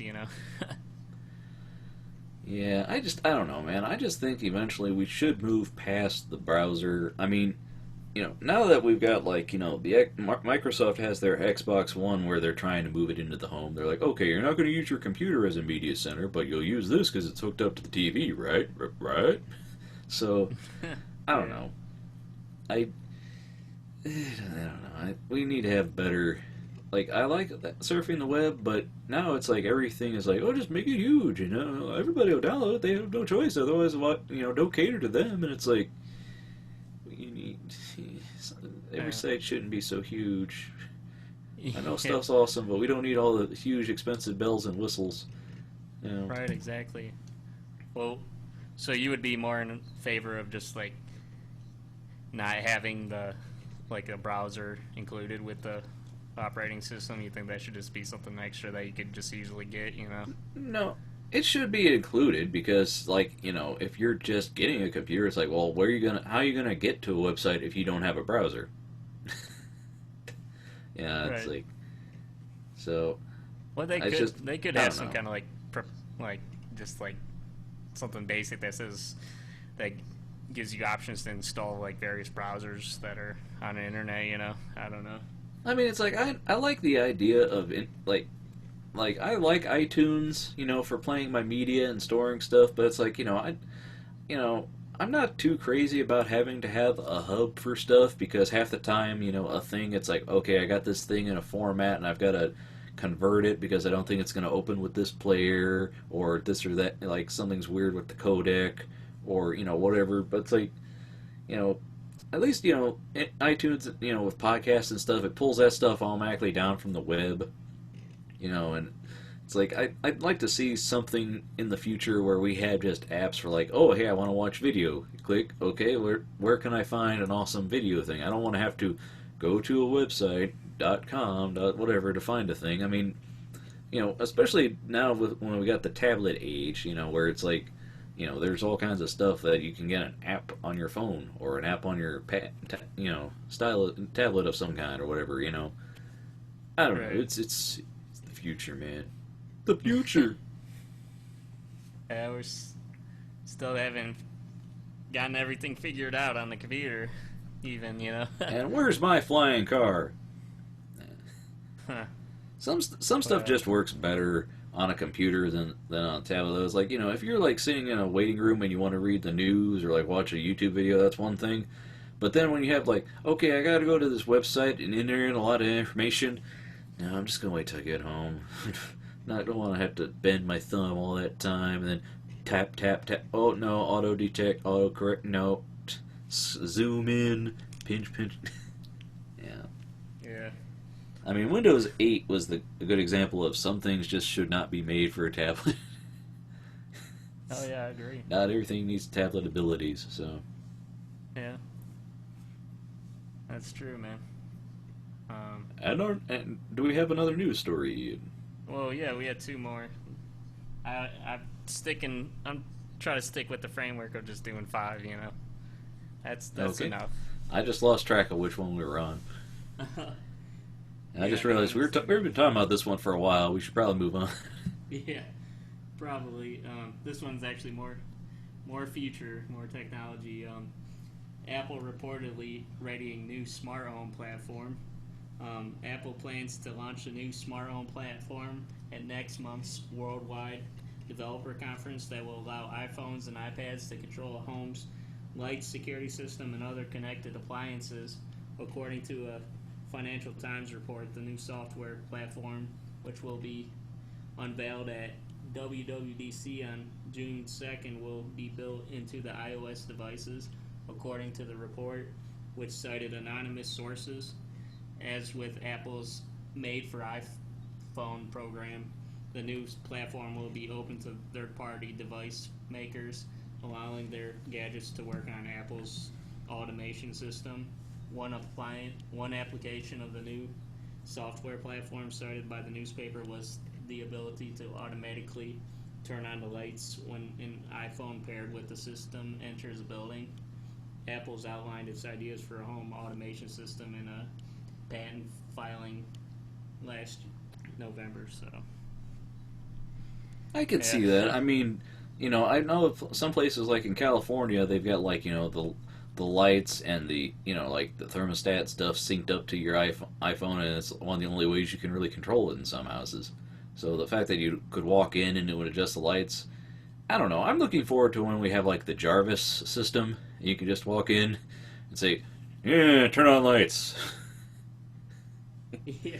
Computer. Yeah. Martini. Right. Well, I mean, you could do that type of stuff, but you have to get like special kind of bulbs, and then you have to get like the, like the apps. Well, you have to rig sensors up for it. It's like it becomes such a project to build it that you might as well just hire somebody to always turn the lights on when you come in. I mean, I remember when they showed the an iPhone commercial, and it's like, when I'm home, remind me to do this. It's like, okay. And then the guy gets home and he has to grab a package. He told his iPhone to remind him. I'm like, that's how it would work. It was that simple. They don't show him going, when I get home, you want to go home? No, shut up. No, wait, let me tell you. When I get home, no. Because I've set reminders, and it's been fun trying to set that with the voice. Yeah.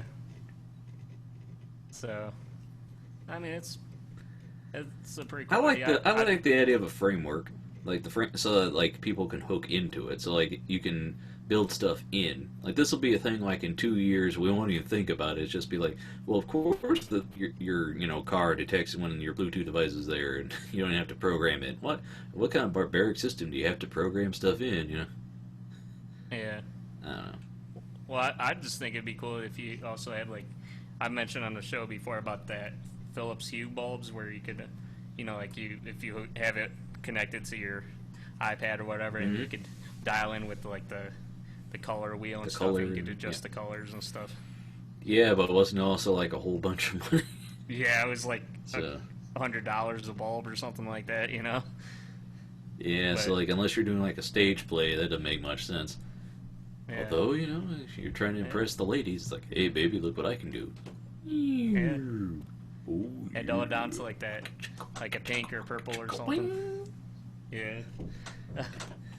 The red light special, man. Oh, man. But Yeah, like just like in Star Trek. Oh, no. Red alert. yeah, but yeah, I mean the LEDs are still pretty cool technology. I mean, there's still a lot that you could do with them, I'm interested in seeing where this goes. I think it can be useful. Yeah. The next article is more futuristic stuff, I guess. The general article is called "Robots Will Replace Fast Food Workers." As protesters across the country call for the fast food chains to raise their wages, a number of companies have begun experimenting with new technology that could significantly reduce the number of restaurant workers in the years to come. Panera Bread is the latest chain to introduce automated service, announcing last month that it plans to bring self-service ordering kiosks as well as mobile ordering options to all its locations within the next 3 years. The news follows moves from Chili's and Applebee's to place tablets on their tables, allowing diners to order and pay without interacting with human wait staff at all. So Yeah, I can see that. I mean, it's having people run the place has always been a cost for the company, and it's just basically the same as the self checkout at the grocery store. It's like I can see that. The problem is, it's like robots. No, there's no enjoy your meal, human. I mean, it's. I remember when I was a kid, we used to get these catalogs in the mail, and they would have like buy a robot for like so many grand, and like these were big boxy '80s robots, so they look like a stereo of clampy arms, and it's like you think about the robot butler, and it's like that sounds awesome, but next time I get groceries, I would think about like, okay, robot butler, help me carry these things in. Hold on. Would you like me to grab something? Yes, grab something. Hold on. Would you like me to grab? I can only carry 5 pounds in each. I mean, it's always a project. Like, if you've ever tried like playing with like a Robo Sapien or, yeah. I don't know. I mean, 80s robots that I've been trying to find those catalogs because 80s robots are like, how is this in a catalog where like it was like $5,000 for a for a robot, and this was back in the day when everything just turned on a one way. Like, it wasn't like articulated in anything. So Yeah, you remember that one robot from that Rocky bought that? What's that guy's name on at Rocky 5 or what? Or Rocky and 4? Polly. Yeah. Yeah, with the robot that.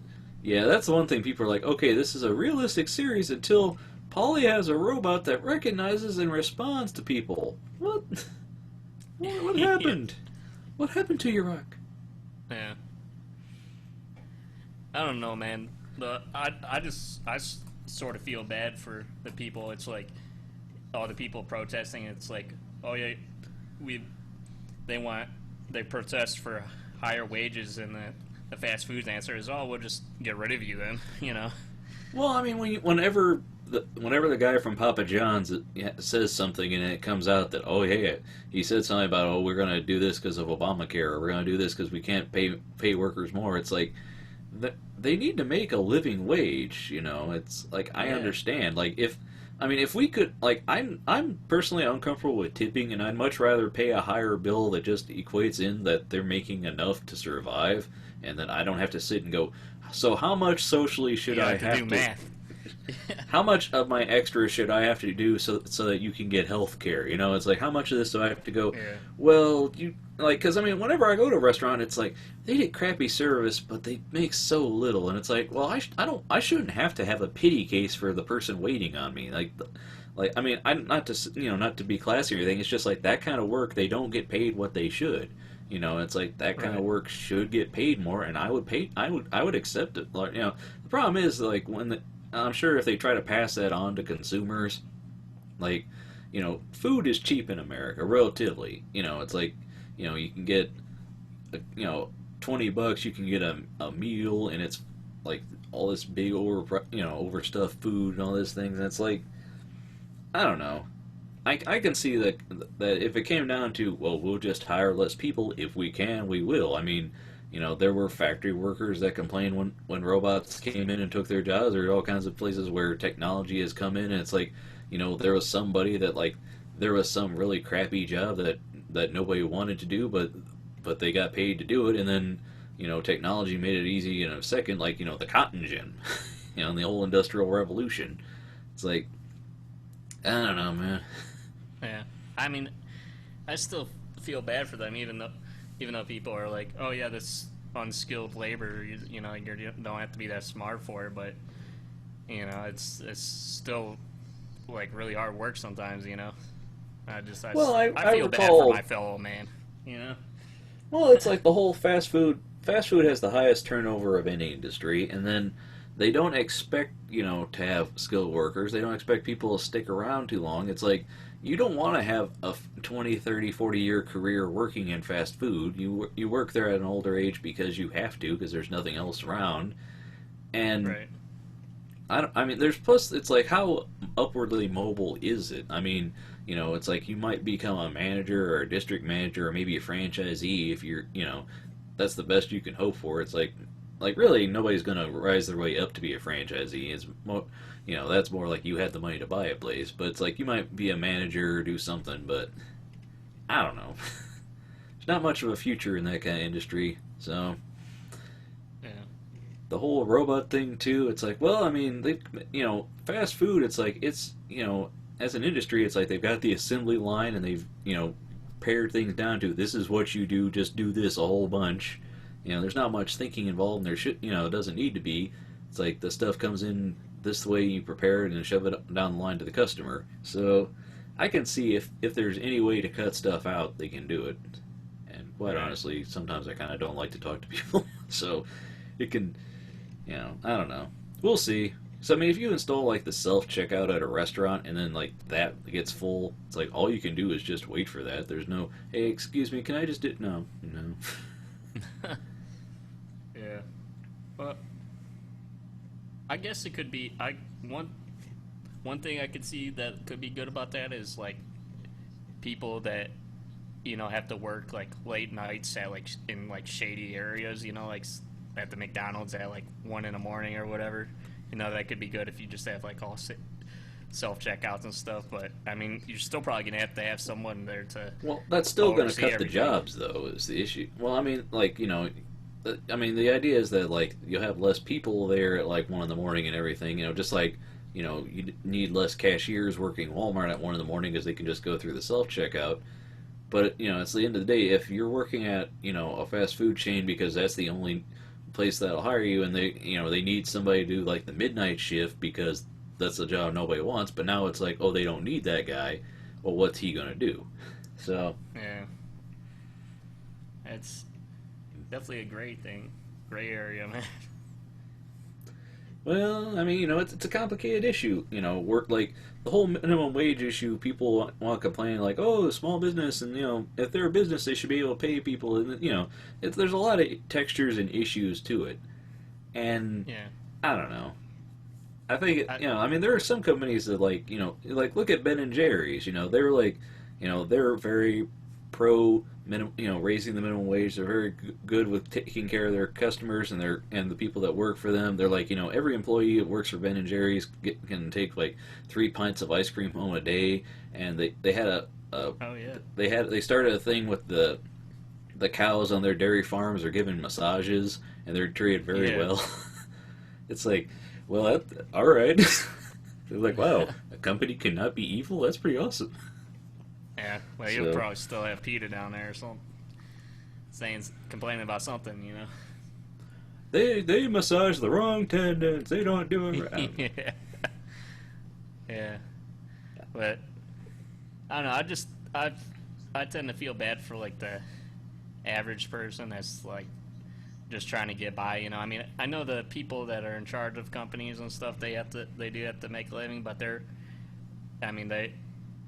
they probably have enough money where they obviously don't have to worry about as much, in their personal life, I guess. So I just feel bad for my fellow man a lot of times, Well, it's like, businesses like that, there's levels and tiers of it. It's like, at McDonald's corporate, they're not having any pain. It's like their main job is to work for their, investors and shareholders and stuff like that. Right.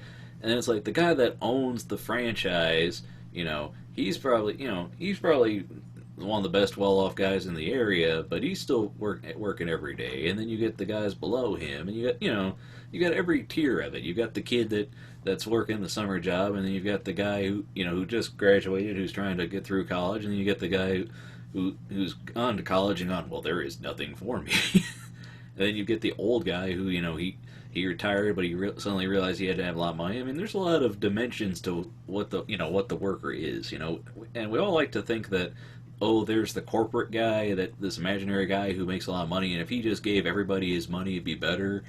But sometimes that's true, and sometimes it's not. It depends on what chain, because I never want to be that guy that unloads on a person at the register because he's been having a bad day or bad service, because it's like, that guy is not McDonald's Coke. He is the guy behind the counter. He's a human being.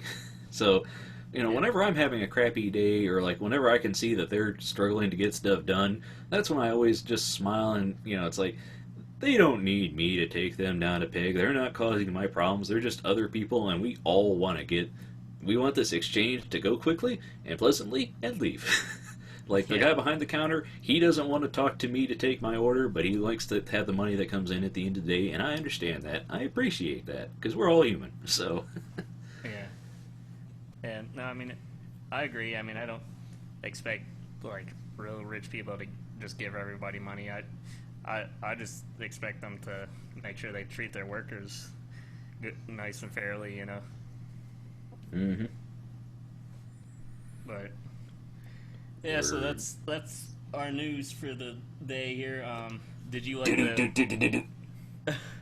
I like. Did you like the intro music? I had 3 other, but I mean, if you like that one, we could stick with it. Well, we can try each of them out, and then at the end, like, we can try when we have the other guys on next week. You can play all of them and ask them which one they like.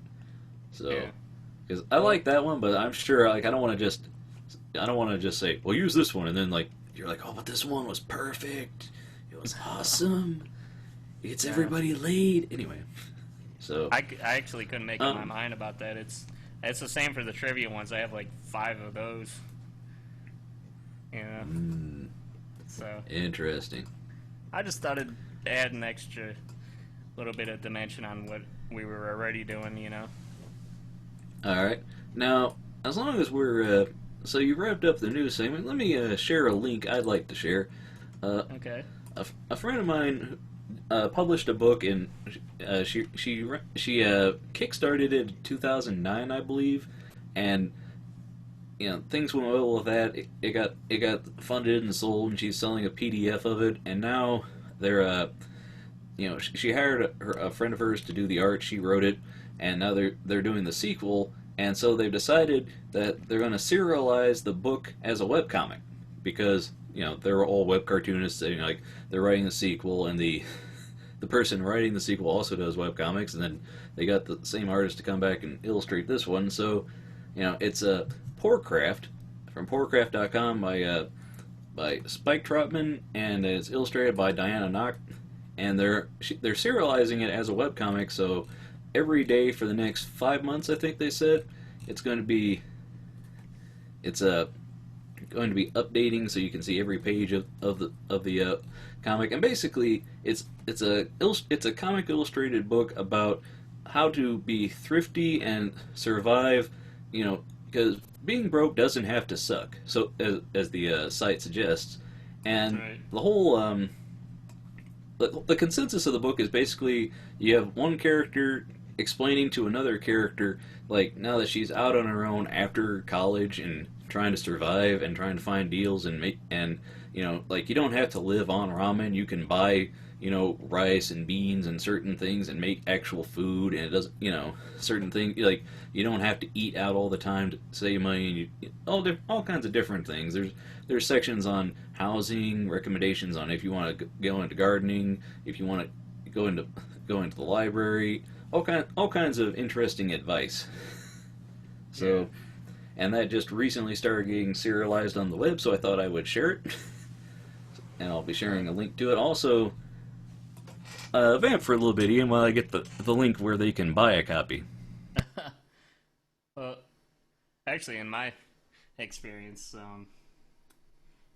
ordering out for me has caused me to spend more money than actually just trying to whip up something at home, I guess. But I don't know, it depends on where you go. Like, if you're ordering pizza all the time, that could get like a lot more expensive. But I don't know, if you're going just to the McDonald's and getting like $1 menu item, that's might save you money, but that's probably like really bad for you. I don't know. Um, but yeah, I mean, this looks like a pretty good series, I guess. That's character looks pretty well drawn, Yeah, the little dog running. Doop. There you go. Fundamentals, the funny book, Fundamentals of Living Well on Less. And then there's people that kickstarted the first printing of the book. They got illustrated guest spots in the book, and if you click, there's some previews. They're selling, you can buy a softcover copy, or you can also get it in PDF, Yeah. which is pretty cool. Let's see, fruits and veggies, vegetarian stir fry, how to fix chicken. Let's see, fashion 101 mending. And then there's nice talk on what to do with debt, and all kinds of places to get free things. It's a very interesting read, and I thought I would mention it here. I'm sure, to be quite honest, anybody that if people in the circles I'm around, I'm sure they've already know it. But if there's anybody that doesn't follow the people I follow on Twitter and doesn't pay attention to the same stuff I do, it's a nice thing to find out. And they're doing a new one. They're doing a follow-up on traveling abroad.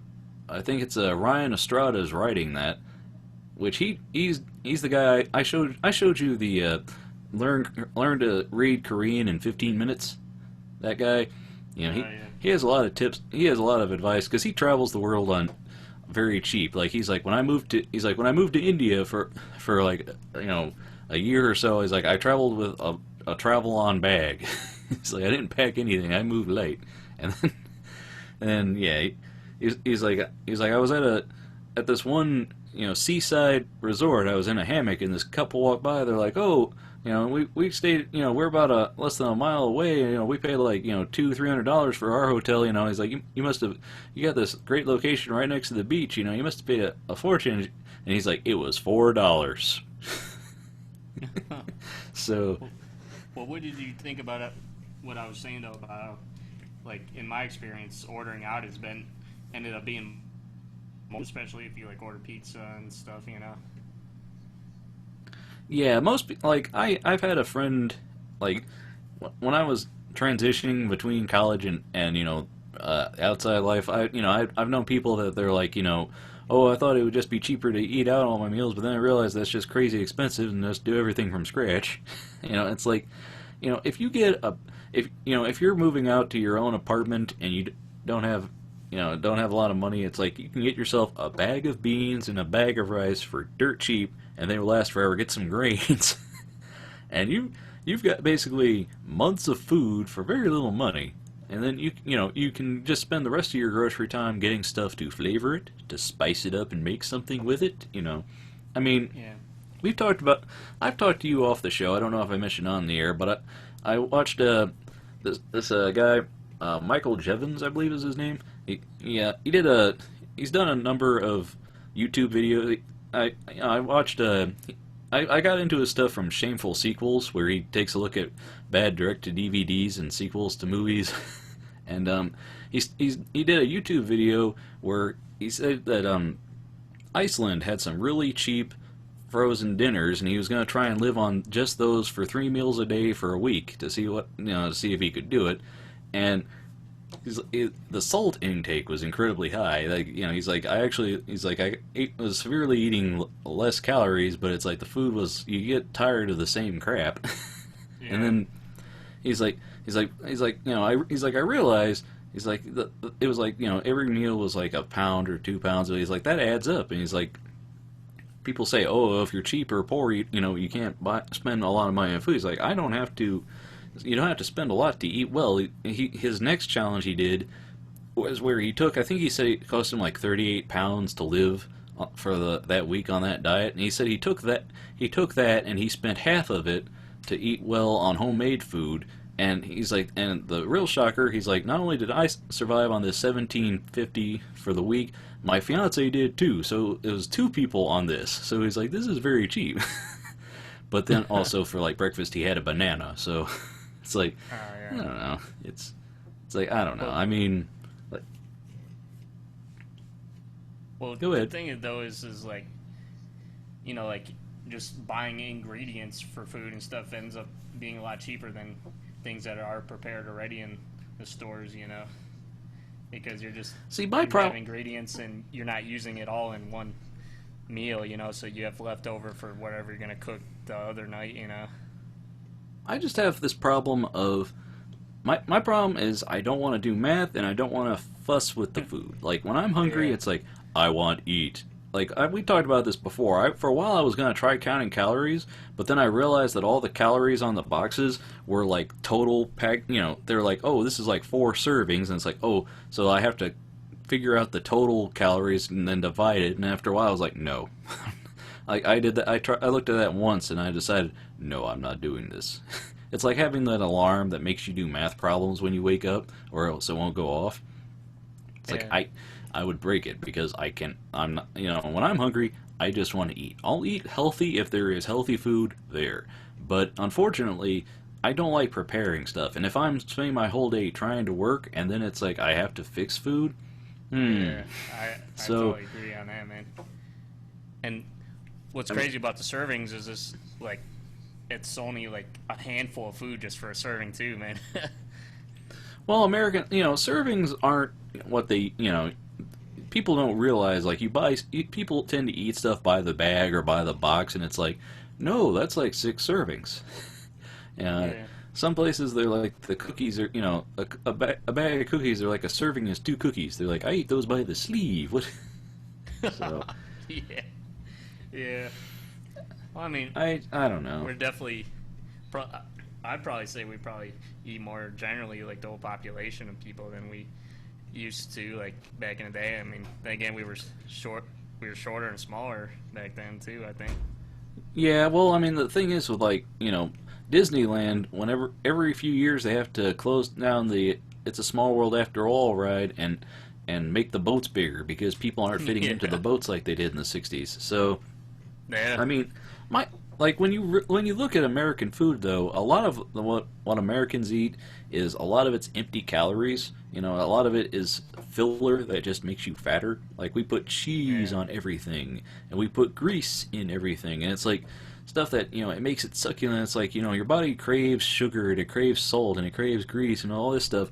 But it's like it's I don't know, man. It's healthy food. The problem is like healthy food always sounds like it like like Whole Foods and stuff. People always market it as like, oh, it's organic, it's this and that. It's like, when I went to the grocery store and I know where the juices are, but they have like the organic juices in the produce section. Like, well, let's see. They've got the juices in one aisle, and then these here that are 3 times the price.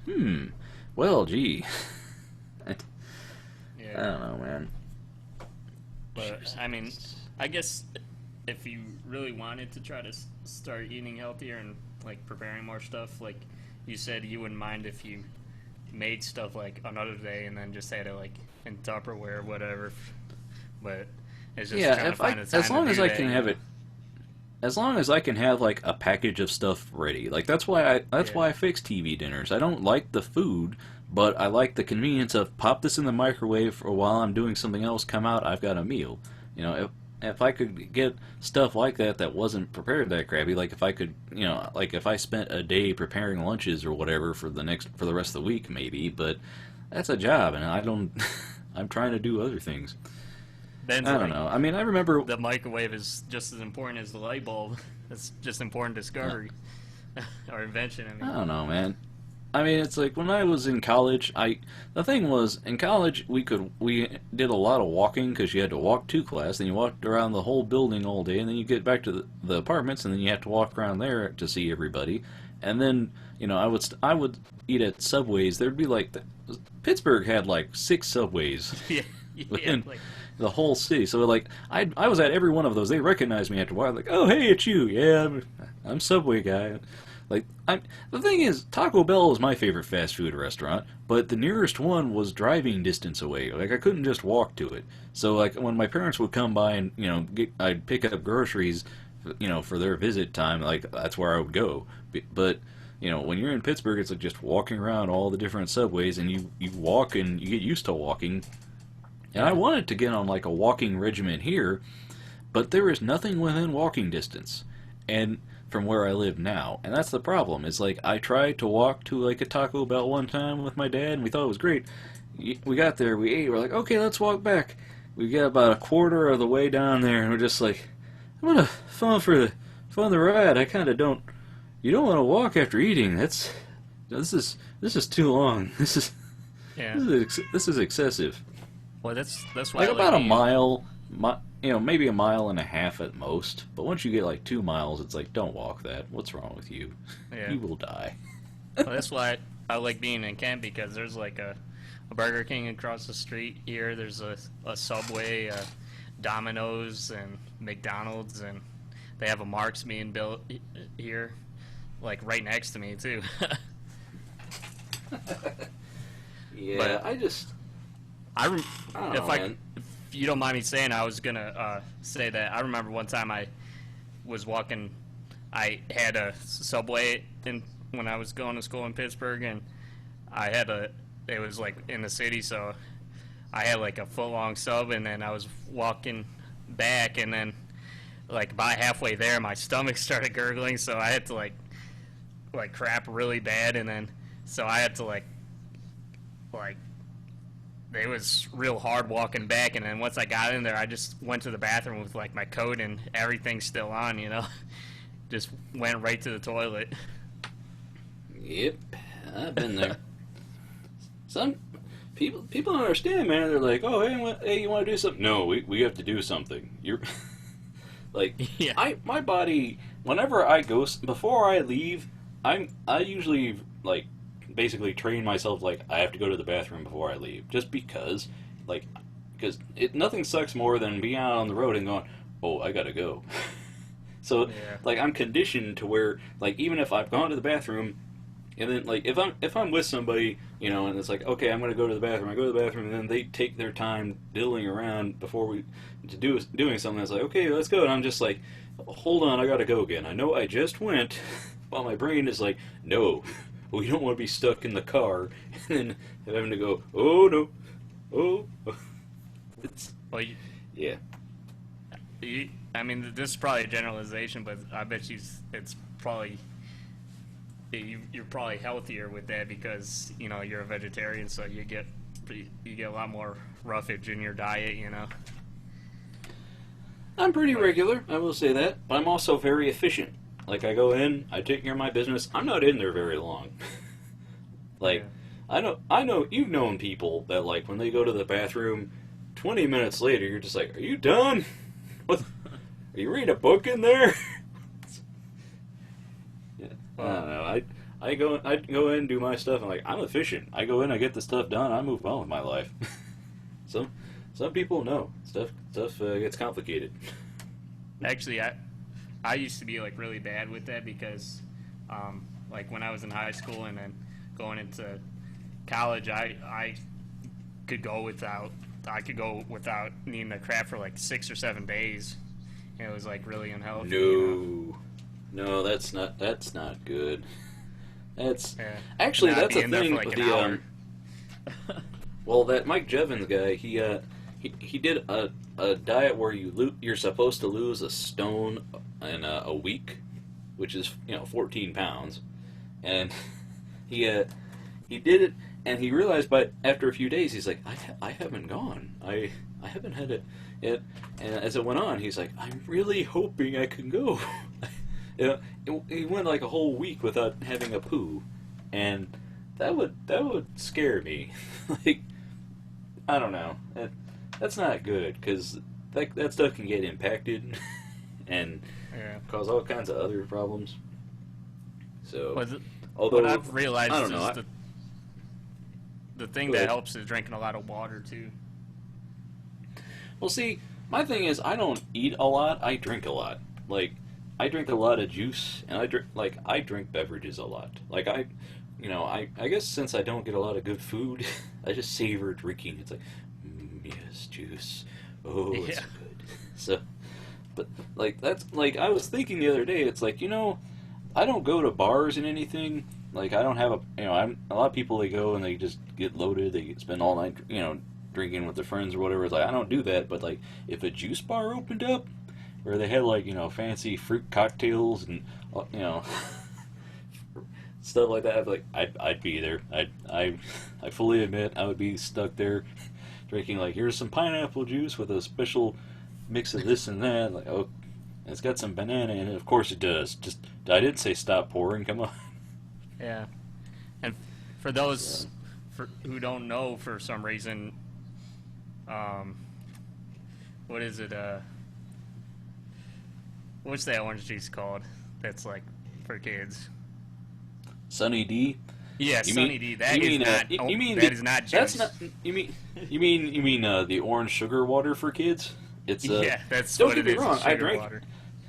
don't get me wrong, I drank it when I was a kid and everything, but it's like there's almost no nutritional value in that because it's all, from a concentrate and they take a percentage of it and it's mostly sugar and water. It's like, Yeah. oh, this is skimmed off from real juice. It's I mean, I don't know. I remember staying in a hotel on a trip one time, and the breakfast, the complimentary breakfast, they're like, "Oh, we have orange juice," and it's like this thing came out. I wouldn't call it a juice. It looked more like an orange soda. Um, I was like, "That's not juice. That's like neon orange." That's, Yeah. that's there was, I mean, it's orange flavored of some. I thought it was. It didn't taste like it, but it's like it's an orange something.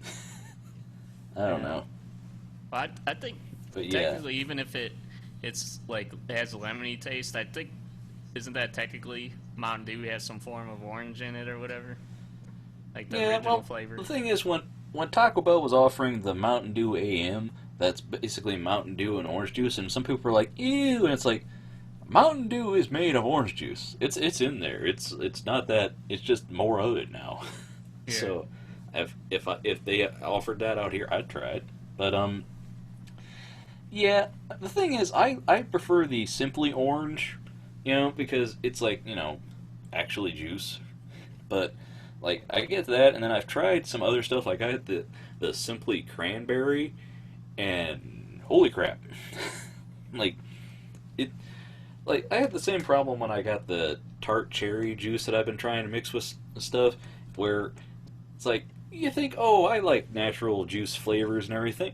You get this, it's like, whoa, is this extract? Is this? It's like when you drink the vanilla extract. It's like, oh, all you need is a drop of this to taste everything I've ever had. Just has a little bit of this in it, not all of this. Yeah. So, Are like, you I a got fan of the the orange, cran. the ocean spray or whatever? Not particularly. I mean, Yeah. I don't know. I've got the. I'm like right now. I've been drinking some V8 like strawberry, banana, and pineapple. Yeah, It's that like, stuff is good. yes. I just don't know how people drink tomato juice, man. It's like, ugh. Tomato juice to me has always been like this is like something you put in a soup. I don't know how you Yeah. can drink it, but Tomato soup. but pineapple is delicious because it's naturally sweet. Like I got some pineapple chunks, and it's like this is like candy. How is this like good for you? But it's natural. It's I don't know. Yeah. Eating good in the neighborhood.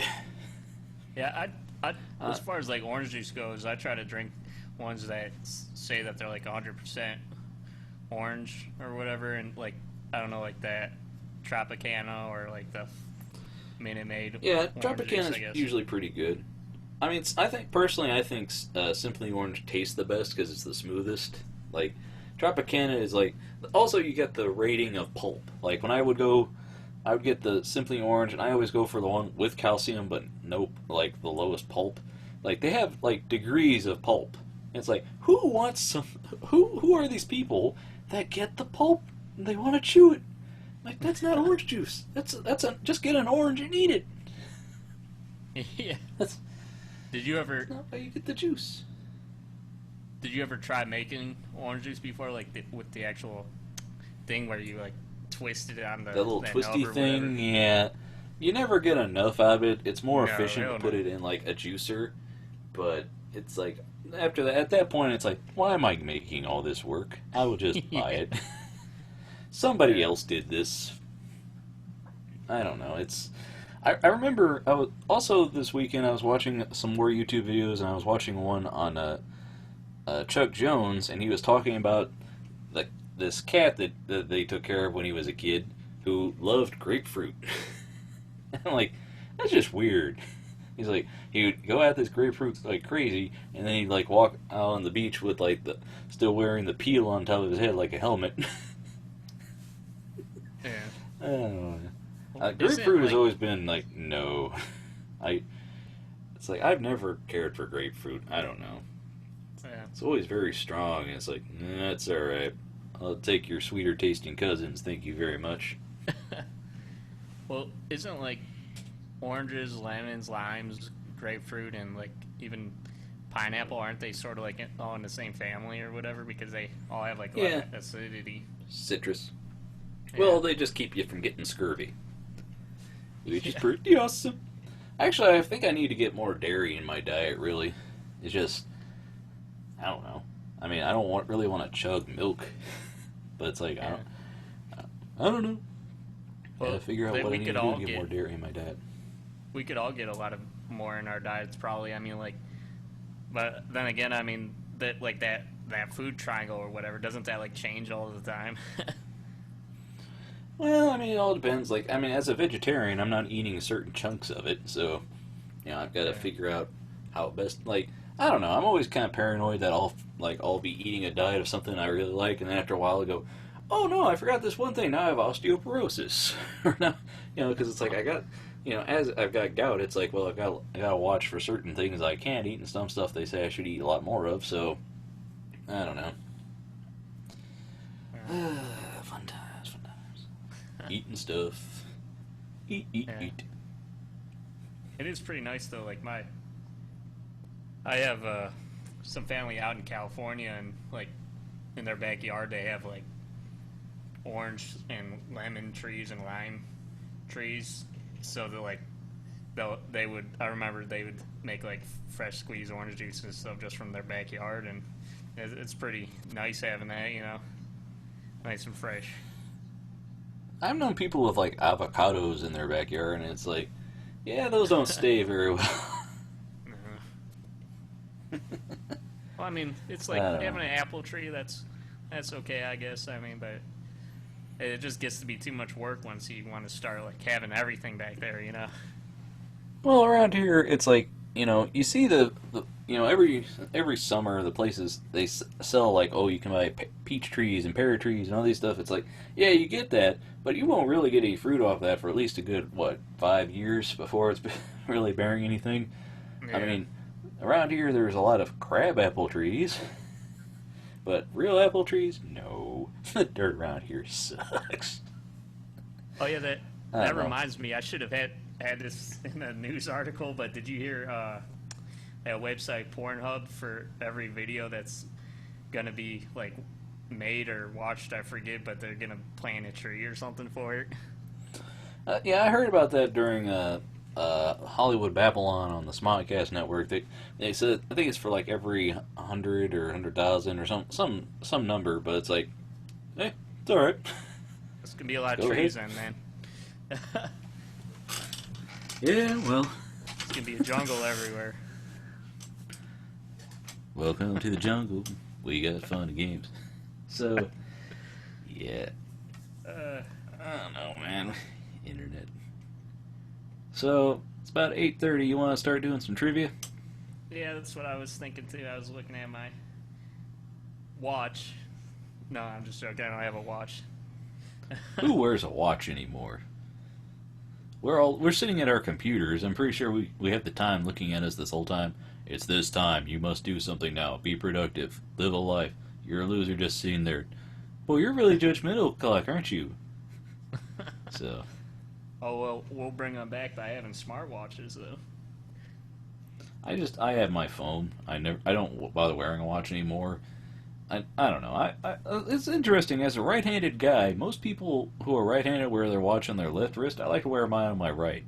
But I'm not one of those guys who likes wearing it on the inside of my wrist, because that's just too douchey. Yeah. You know what I'm saying? Yep. I know, man. Yeah. What kind of trivia did you want to do today, man?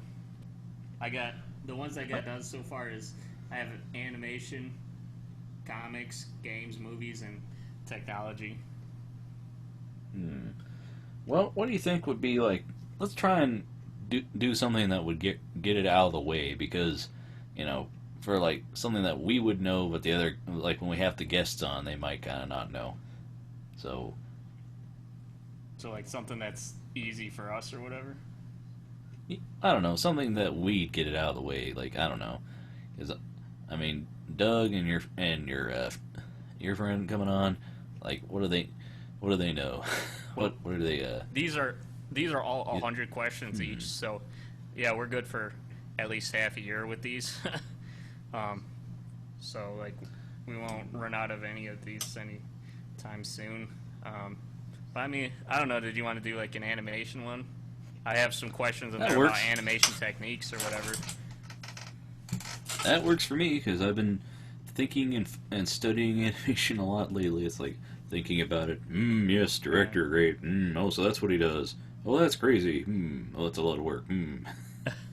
Well, these will probably be pretty easy for like like whether it's a 3D or 2D question, because it's like I don't know. What I was also thinking what we could do is maybe since you're 2D and I'm 3D, what we should do is think of questions like off the top of our heads that to ask each other.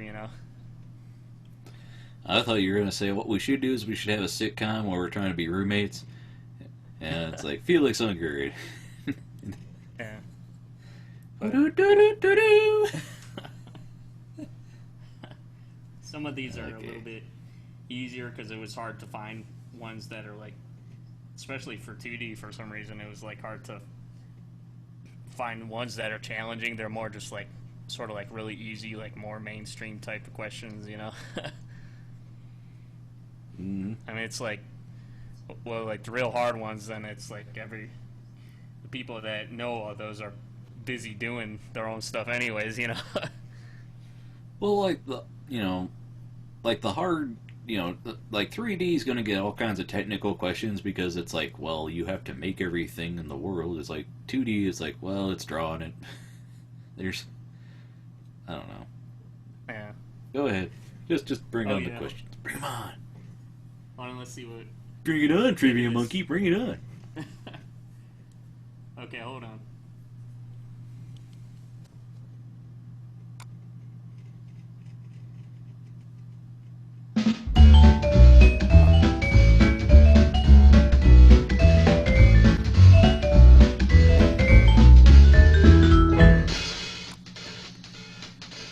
Trivia Monkey.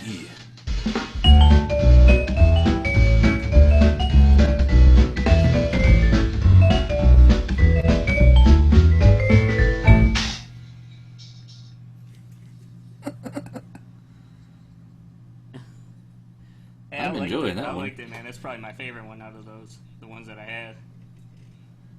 I think that fits the segment. It's lighthearted. Yeah. Yeah. Okay, so let me close all these because, like I said, I'm doing all these in a code editor, so I could have the answers folded or whatever, and then when we want to see the answer, I'll just expose those lines of code, you know. Alrighty. And what I should do, I mean, if you want, what I could do is I could do a screen share or whatever when we get more people on, just so everybody knows everything's fair, I guess, you know. I don't know. But this first We'll see. question We'll is- see about that. Yeah, we'll see. Like I said, I try to look. It might be for easier apps. to. It might be easier that way too, because then we can just read them off rather than having, I don't know. Yeah. Like if we do things in a rotation, because if we get you want to have 4 people on at one time. Yeah. Well, I'll let you go first, and then I'll go. We'll alternate. That should be pretty easy, I guess. This first question is: the process of building an object on a computer within 3D space is most often called what? And it has multiple choices. Did you want that? Sure. Okay, this is a little bit confusing. You have to think what's it most often called: sculpting, modeling, 3D drawing, or surfacing. Modeling. Yeah, you're right. Yay! It is modeling. I am a winner. The sculpting could have been a little bit confusing because everybody's just, it's like ZBrush is getting more mainstream, so everybody's gonna think, oh yeah, it's sculpting, you know. Well, sculpting is, I'd consider that more for if you're using ZBrush or Mudbox or something, where you're actually modeling into digital clay, as opposed to you're using primitives and making stuff. Yeah. I don't know. But yeah, that's definitely true because it's modeling. That's what I figured. So I mean, you can sculpt before you model. You can make a sculpt and then a guy models it. So yeah, I don't know. Especially if you've got a clay sculptor making maquettes. yeah. So we're still even 1-1. I mean, that was really easy. Mm-hmm. And then I'll go first for this one. I'm sure you'll know this one, but in traditional cell animation, what does the in-between artist do? Makes the T between breaks, draws or paints the background, draws all the intermediate frames in between keyframes, decides the timing of the animation. And I would say it's C. Would you agree on that? Was that the draws all the in-betweens? Yeah. Draws all Yep. the intermediate frames between keyframes. Mm-hmm. Yeah. Yeah, that's right. So, or even these are those two are no-brainers. And then this is you next Yay, me! to go first. Everything in a 3D scene has to be either manually animated or calculated by the computer as nothing is present in the software, what is the calculation called to recreate real-world effects such as gravity, wind, liquids, and collisions? Is it simulations, dynamics, real-world events, or motions?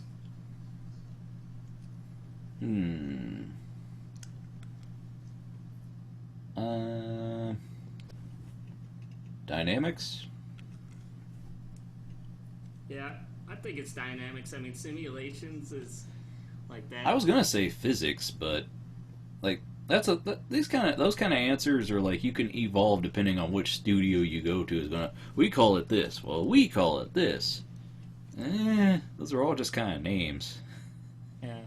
Well, physics, that's more like a really umbrella term for like anything that could be like video games or whatever. You know. Well, I'd figure graphics and gravity and then like wind resistance and stuff like that. The basic physics. Yeah. I mean environmental stuff. Yeah, simulation. That's just like. Simulation sounds like what. Like that sounds like something you'd see in like a particle thing, or like this replicates rain or something natural, or like what they did with the snow and Frozen. Right. Well, and we were both correct on that. It was dynamics. Woohoo! 3 and 3. Score 1 for BSing. You can only. This will be me. You can only create stop motion animation with a video camera, and I would say that's false because you could do stop motion with, like if you wanted to do like frame by frame and like with 3D models or something, Mm-hmm. I mean, you could do like, stop motion every frame, and on a computer or whatever. I guess I don't know. I mean, you can do stop motion with still photographs. You can do, whatever can record an image. I mean, you could do stop motion with the digital, with like motion capture rigs if you want. Yeah, you could do stop motion like with your scanner animating like a dollar bill folding and stuff. Whatever will take in the image, really. I mean. Yeah. What a surprise! We were both correct. That's false. Yay! This is you. The function of a storyboard is to. Do you need the answers? Multiple choice for that? Well, I can give answers, but I'd like to hear what their options are, and I'll select from them. Yeah, because yours.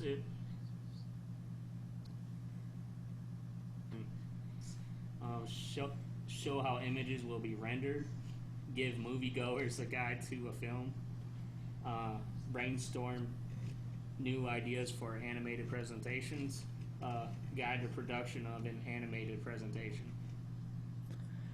Oh man, they forgot the real answer. Add bonus content for the DVD release that nobody will watch.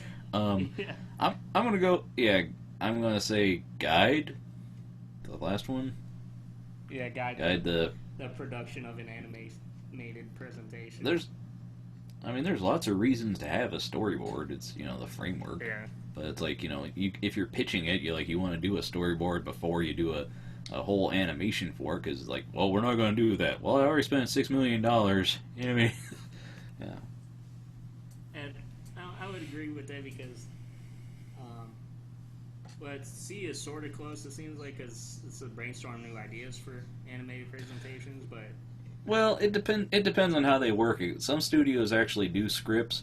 Like when I was watching the Chuck Jones one, they're like, at Warner Brothers, we didn't script. Everything was done with storyboard. So it's like you can gag stuff and then move the panels around. But most studios, the storyboards are locked down from a script. So. Yeah. And A could sort of be a little bit correct too, because you do some rendering in there and maybe show a little bit of how the. Well, it's just like lighting, shadow, and like matte stuff. But like, it's not you render the images, but it's like those are not final panels. If your final panels look like your storyboard, I'm concerned about where you're putting your money. Yeah. Oh yeah. Yeah. So I would say D. I'm gonna go with D myself. Is that where you're going with too? Yeah, to guide the animation or whatever. Yeah. Yeah. And we were both correct. Imagine that. The two kids that went to school for this thing know about it. Yeah, We had classes in it. I had classes at AIP on script writing and storyboarding, and I had script writing and stuff back when I was in back when I got back home. So, well. Yeah. Actually, this is a 3D question. This is for me to go first. So, it says when building an object in 3D space, it is wise idea to build it to the scale of its real world counterpart. And I'm gonna, of course, say that that's true. You know, because well, yeah. That way, it makes it easier to compile props into a scene. Like you know the scale of everything. Like you don't want to model a building and then it's like, oh hey, that's only the size of a desk. Well, yeah. Well, when you're in a production and everything's being handed off to different departments and everything, when you have consistency, you know, that's nice. But even just like I've noticed with like the materials and the texturing and stuff, like some of the things actually need like the subsurface scattering and stuff. You need it reacts to real world it reacts to scales differently, you know. Well, I mean, also when you make a 3D model of something, it's like, you know, people complain about like, oh, that miniature looks like a miniature because they didn't light it right or they didn't do the speed, you know, slow the film down and everything. But it's like you can make a 3D model look like it's the wrong size too. So, you know, it helps to tell the computer, yeah, this is as big as a building. So yeah, and also I would also say because you know, like when you're doing like that other question was about dynamics and simulations, that a lot of times that reacts a heck of a lot better when it's at a real world scale. When it's accurate. Yeah, there's that, and like if you're doing like architectural models and stuff and you want to do like a walkthrough of a building, it's better to make everything to the dimensions that the actual building is going to be. So it's like, okay, I'm in this one room and all of a sudden everything's huge and now it's Alice in Wonderland and everything's tiny. So, yeah. And also with industrial design, you know, when you're gonna 3D print stuff out, you know, you got to make it to scale. You can't just have it like as big as a city, you know. Well, you probably could, but you wouldn't want to. Well, you could pay for that then. Well, I didn't say I was going to be printing it. It's a government job. They'll pay for it. Yeah.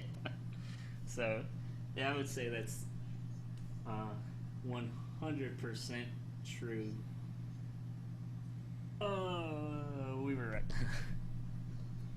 Of course. Yay. Okay, this looks a little bit. This might be a little bit hard for me. You might even. Well, you said I was going to be I'm going to be the first. It's called what is twinning? Not tweening. Oh. What is twinning? Yeah, I know what twinning is. What's twinning? Do you want me to? Well, does it have a multiple choice? I mean, I can tell you right now. It's when you draw things like. Okay, twinning. It's when you're drawing a pose and say you draw an arm on one side and you draw the exact the other arm doing the exact same thing and it looks awkward and unnatural. As opposed to when humans move, they move very asymmetrically and in directions. You know, you don't just have one thing on one side and the other side does the exact same thing. So like if your character is swimming or flapping or something.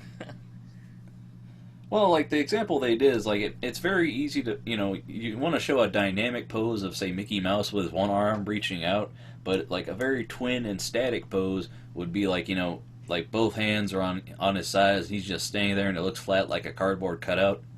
So, yeah. Yeah. I mean, I would probably agree with you. I would say that it's by going by your answer, I would, since there's not a multiple choice, I would go with that. It's to drawing like symmetrical movements or whatever. You know. I don't know. We'll see how we interpret this, I guess. Well, we're not going to have their exact answer, I'm sure, but I should have had you go first. That would have been interesting. You're like, so it's when you have a twin, and then they do the work, and you leave, and you come back, and... Yeah, it says when you have two parts on opposite sides of a character move the same way, so... I mean... So I was right. Yeah. I mean, I guess we were pretty much the same. I guess I don't know. You looked over my shoulder while I was writing down my answer.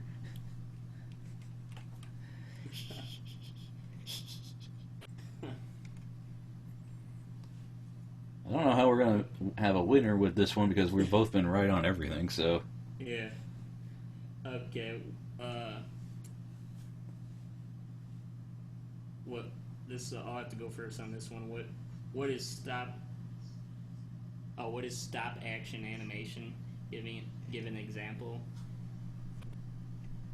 Okay. I'm gonna say, what is stop action animation? I would say that it's doing animation where you capture like every frame is like captured with a different, slightly different pose or whatever. I guess just like something like that Paranorman, you know, that movie. Mm-hmm. Now, So and this is a fill in the blank, right? Yeah. Yeah, it's just another word for stop motion. So like Gumby, it's all just straight ahead with opposed to, you know, with filming the thing. As an example, it says using physical objects such as clay models can be posed successively and photographed to create an animated sequence of images. Examples include Wallace and Gromit, and yeah, you said Gumby. I'll give Yay! It's just another I didn't thing where explain it's it like too well, so I'll give you a point. Well, neither of us explained it too well. It's the same thing as stop motion. It's just some people call it stop motion, some call it stop action, some call it, you know, different things. I don't know. What do you call on that? I mean, were we pretty much the same, or it's up to you? Well, I mean, you know, if you got enough questions to do a tiebreaker, because it sounds like you and I are just both. Yeah, these are pretty easy for us. Yeah. Yeah. Oh, yeah. I got. I kind of wonder how our friends would. I kind of wonder how Doug and your friend would do on it though, because they'd be like, "What?" We probably should have saved this for them and had like, okay, so what's tweening? Oh man.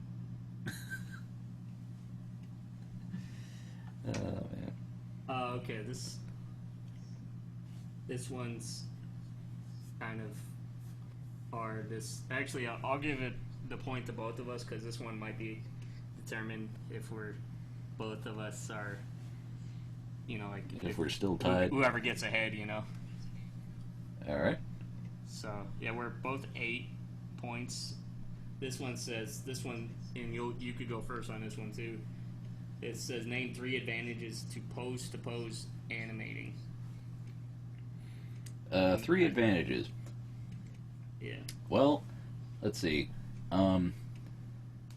It maintains consistency of volume and size, so things don't noodle in and out.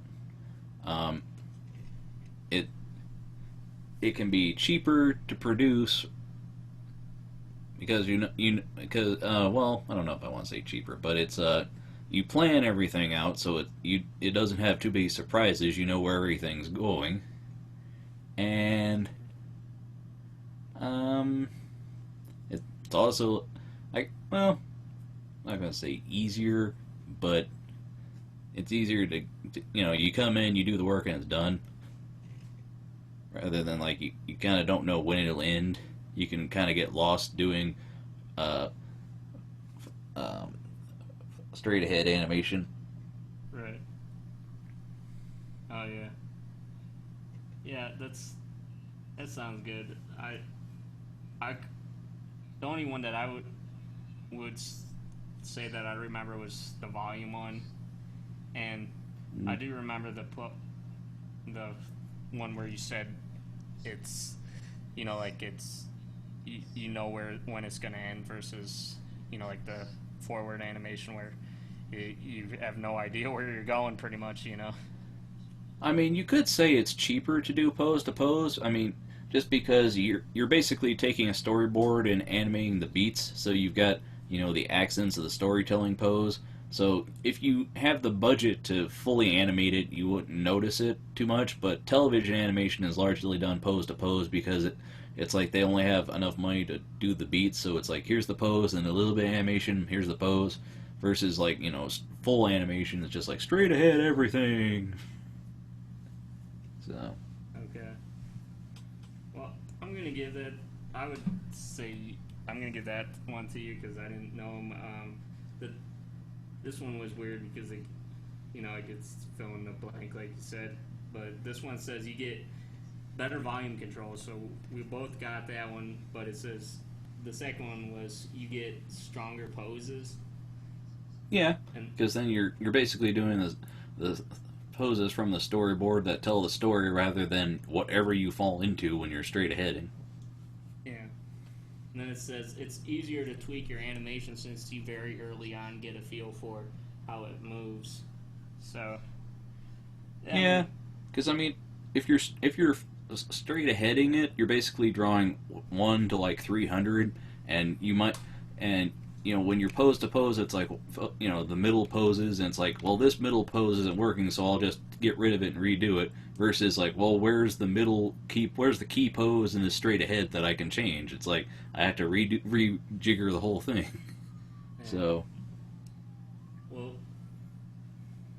Yeah. So then you're in the lead. You got 9. I got 8. I need another 3D one, but this next one is 2D again. Oh, you can do it, Ian. I believe in you. And I'll have to go first for this one, too. Which technology has eliminated the need to hand draw every frame of a TV cartoon show?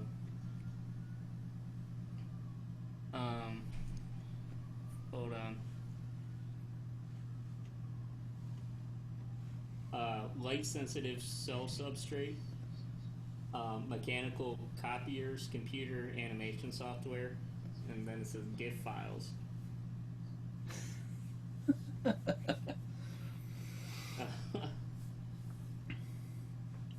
I would say the computer animation software. Oh boy.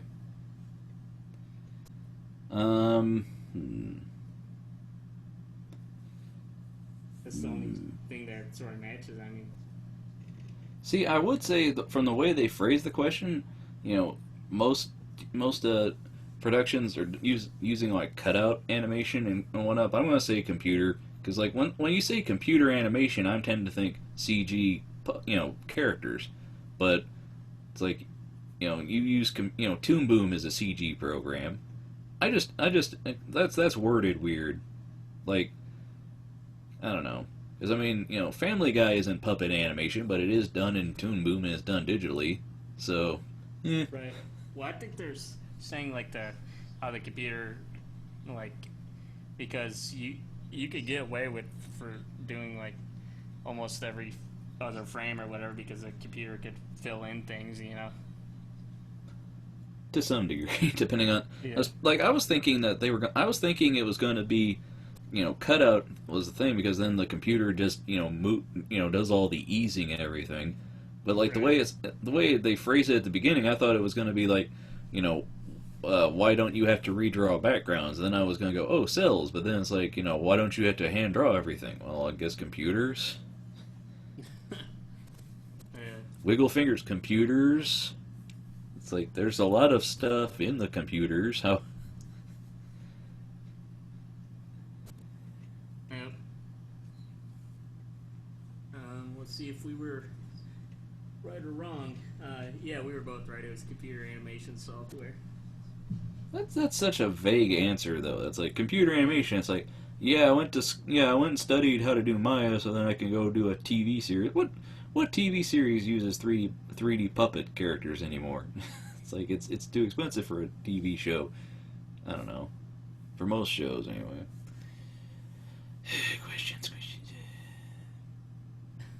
See, this is one of those like general like, do you like animation? Well, here's a quiz. It's like as opposed to like you and I, we're like, no, that's vague. That's not the real answer. Yeah. Man. Okay, so again, add our scores here. So you got 10 and I got 9 now. And then we're gonna go to 20 if we're Okay. not both tied, you know. Well, I'd have to lose one, so let's hope. Okay, this one's interesting. And the choices are really similar to you, so let's see if you know this one. So you'll go first. CGI stands for. Do you need a multiple choice for that? Well, let me hear what their answer is. Okay. There are different versions of it. Well, what's your initial thought? I'll ask first. I'd just go for computer-generated imagery. Yeah, that's option B. Option A is computer graphic images, and then computer graphic interface. Well, interface is what you use to control the program, so no. And then computer graphic images.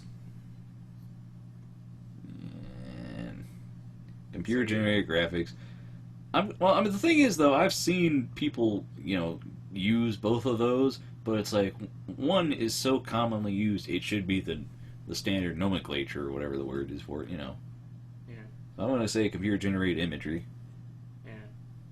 No, I'm 99.9% sure it's computer-generated imagery. And if it's not, it's because this quiz is screwy. No, it's computer. We were both right. It's computer-generated imagery, and these are random questions. I totally randomized from multiple sources, so this isn't all at the same quiz. So I try to make it. Oh, so I can't. As fair as we could. I can't link it to. Oh. No, you can't link it. I can link you some of the main sites that I got things from, but it's. I'll just tell people to listen to it then.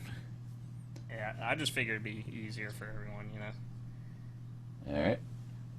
Okay, so you're at 11. I'm at 10. And then this is your turn next. This commonly used flash feature allows for less lag in flash. I thought it was my turn this turn. What? Oh no, it's. I thought the last one was mine. Oh yeah. Yeah, it's my turn. I'm sorry. This commonly used flash feature allows for less lag in flash movies and games by converting vector to bitmap. What is it? Oh. That one's hard. Which flash feature? I think it's technically going from vector to bitmap. That's just you're rasterizing it. So I'm saying isn't it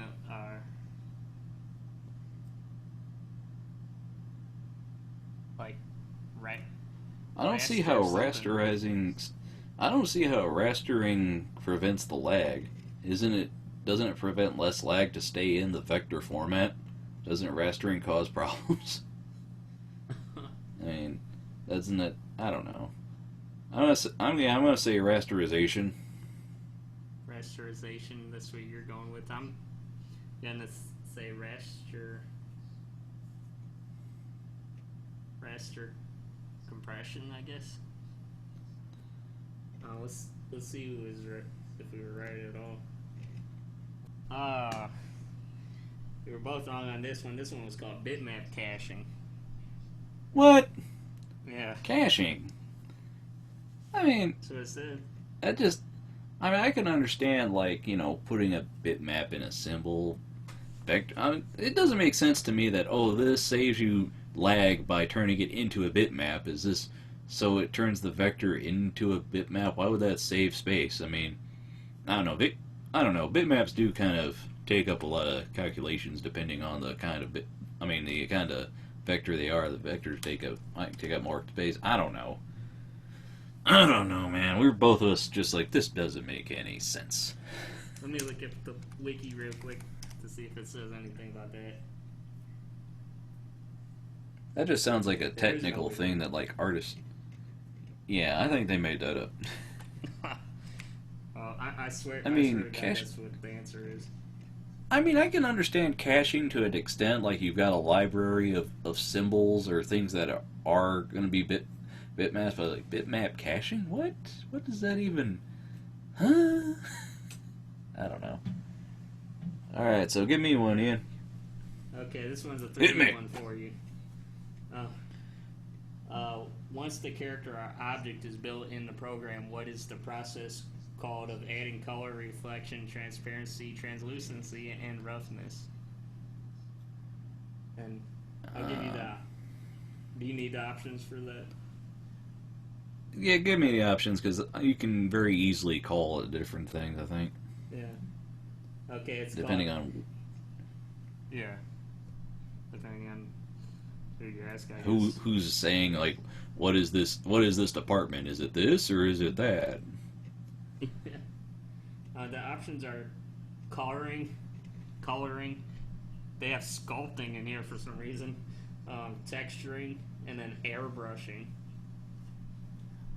I'm going to say texturing. Like, I could understand rendering or texturing, or I was even going to say there was another one I was going to say that would apply more to, like, making stuff, like, transparent and translucent and stuff like that.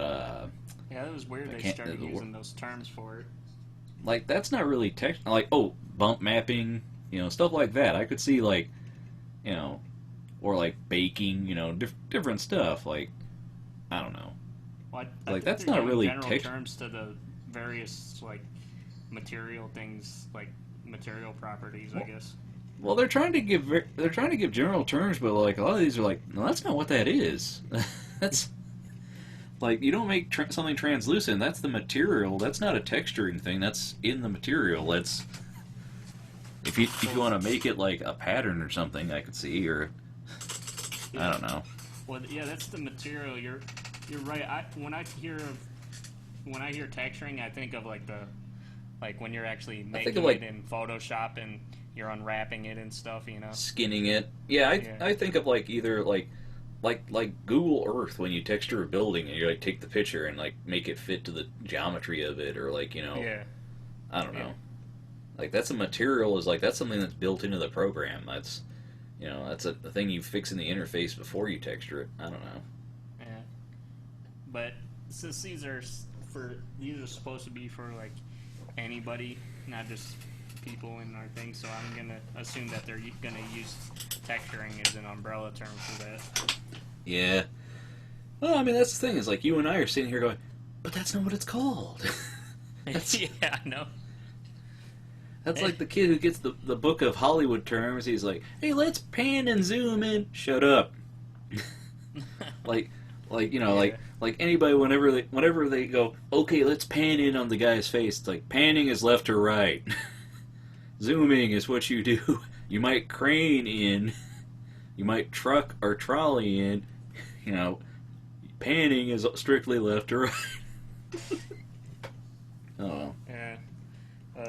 Yeah, I just think it's fun to see what the terms that they have. How off they are. This is the kind of thing that, like, when you're naming the credits of the department, you're like, oh, texturing department. And, like somebody has to decide, okay, what did these guys do? Well, they kind of did this. Are they the modelers? No, they kind of did other stuff. They're riggers, maybe? Yeah. And like I said before, it actually, surprisingly to me, it was actually pretty hard to find like questions on these things. I mean, I could go through the list and make my own question, but then that's like a pain in the ass, Well, with 3D stuff, it's like, I kind of wonder how much of this does the common person know, because you and I know this stuff, but it's like, I don't know, because I think about, like, Walt Disney, he didn't really want to have the animators' names known in the credits. He wanted it to be like a magic that just a studio makes. And Yeah. now it's like, with CG and stuff, it's like, you have to know how to work Maya, you have to know how to do this and that. I don't know. Right. And then, of course, we're both right again. That was texturing. So Right. if we continue along this steady pace, you win by default because you're at 12 and I'm at 11. So Well, I mean, we've missed one, and the whole time we were just like, no, where'd that come from? That okay, so bitmap caching, which yeah. I'm. Alright. If I can find the page for that, I'll send you the link. But I swear that's the answer. And then this one I have to answer first, I believe. Alright. Which technology would most likely be used to create a virtual tour of a building's interior? The choices are stop motion animation, motion capture animation, 2D animation computer software, or 3D animation computer software. Create a virtual tour. Well, I would say the 3D animation computer software, but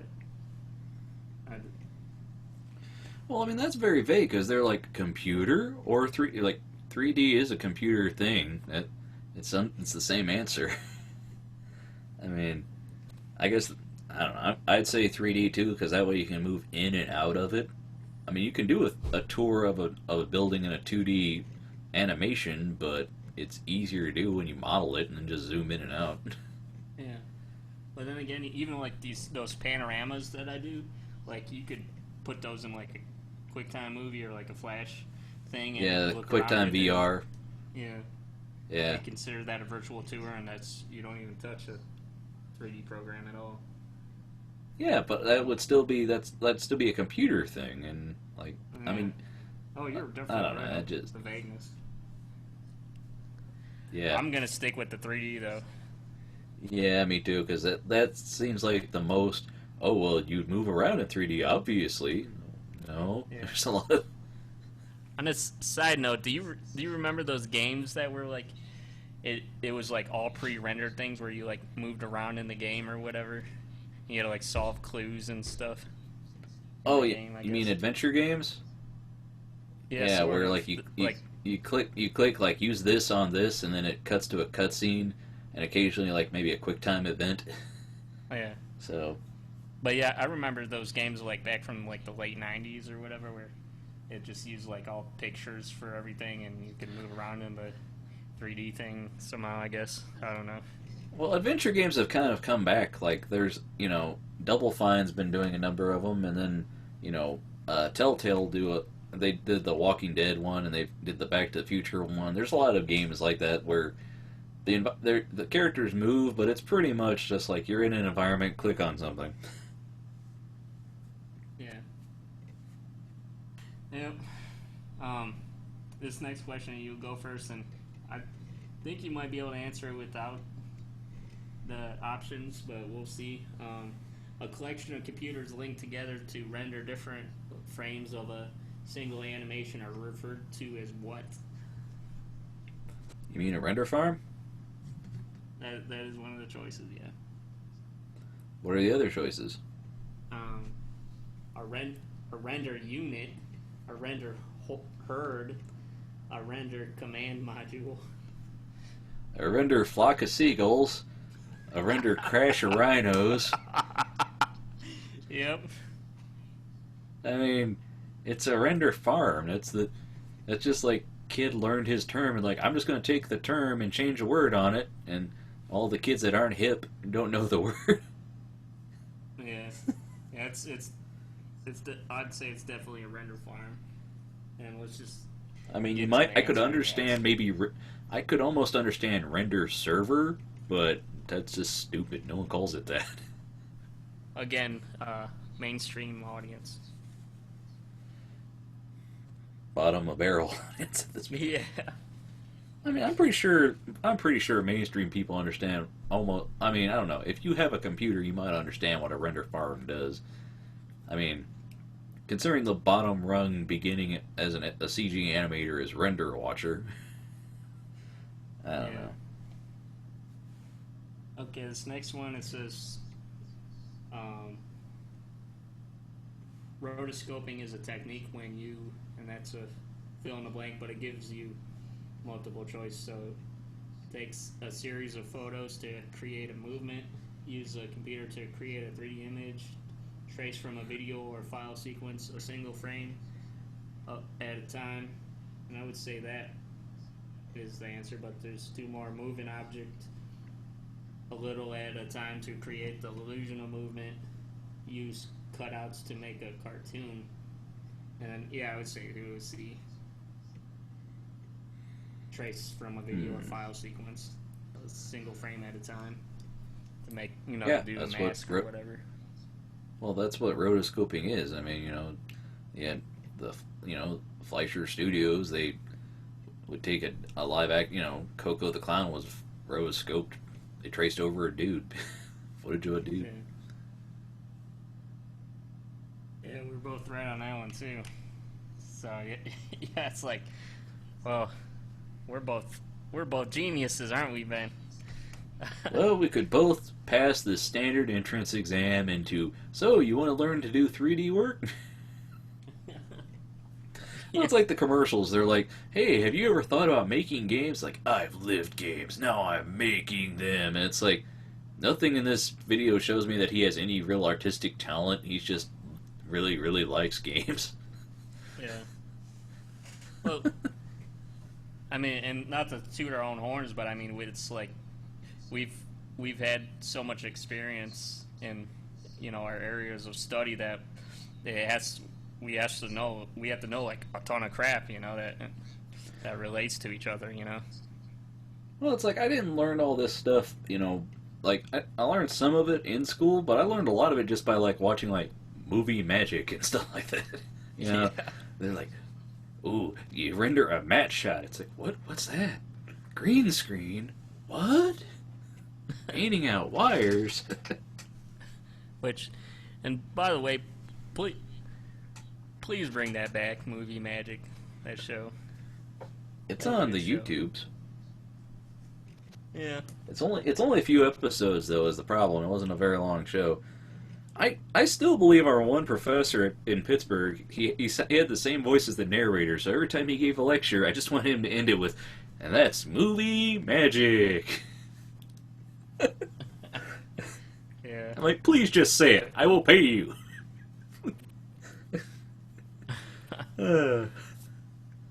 Which I was also going to ask you: are you watching that one show with that Jim Henson's Creature Shop show?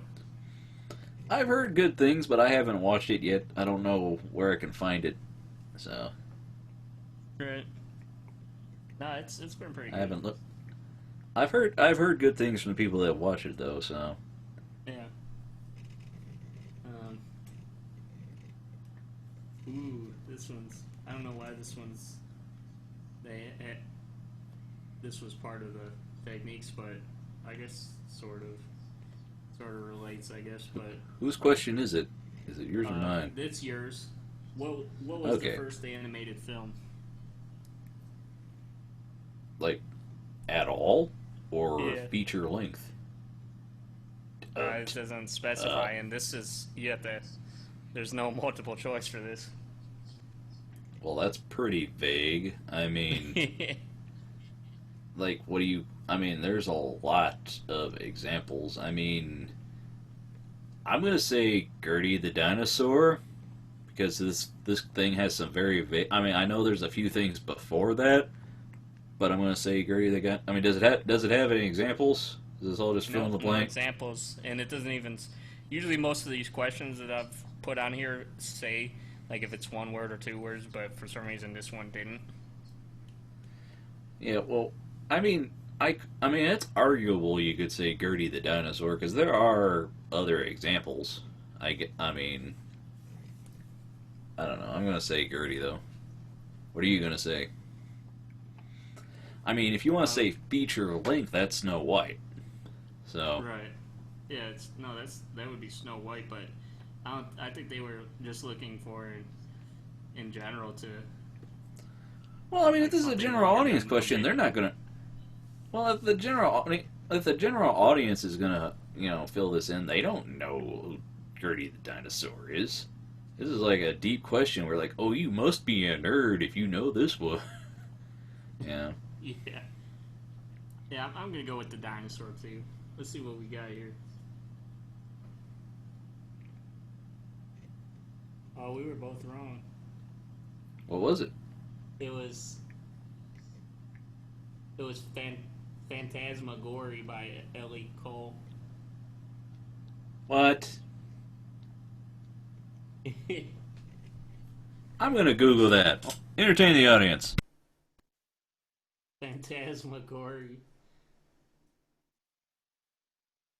Yeah, I don't know what that is. I mean, I've never even heard of that. That's crazy. Um, Phantasmagory. No, I don't know. Oh It says eight. it's a 1908. Yeah. A French film animated by Emile Cole. It is one of the earliest examples of traditional anime and considered by film historians to be the first animated cartoon. I wouldn't count that. That's barely Damn. more than than the humorous faces of funny faces. That's what the heck? What the no no. That's I mean the enchanted drawing with come on now come on really. That's what it said. I mean, the humorous phases of funny faces is 1906. That's before 1908. The heck? What honky is this? Well, I'm crying foul, Ian. well, in the quiz's defense, I believe that they're going by whatever the wiki says, because it says the first animated cartoon. Well, yeah, but I mean, I don't know. I wonder if this is the first question from this one we've gotten, because that is a very specific question to just ask anybody. I mean, to have that whole texturing question on there, Ian, that is big. Yeah. I know what Phantasmagoria was, but that was different. Very different. Yeah.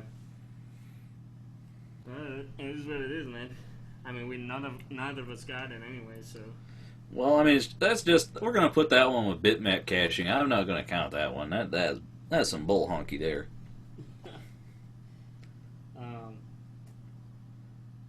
And that was you going first, I believe, so it's my turn now.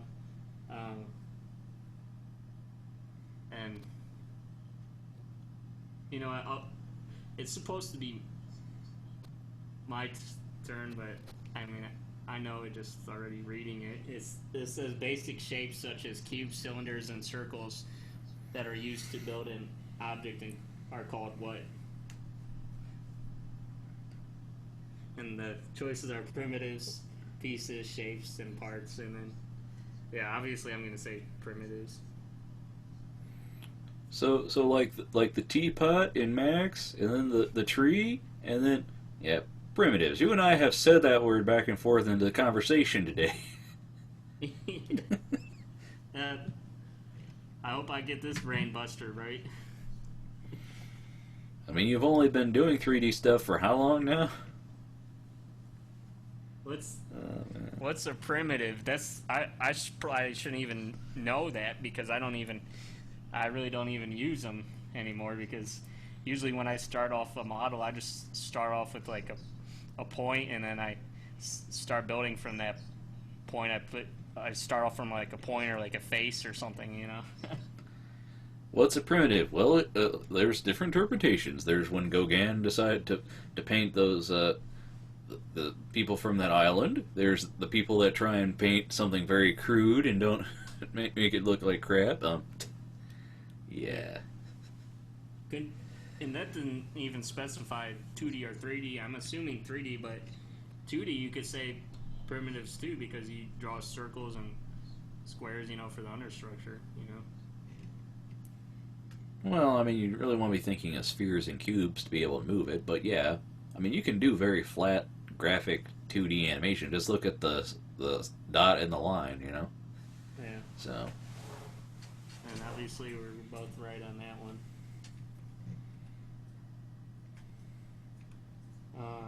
And then this one's. Yeah, let's see what kind of brain buster we can give you.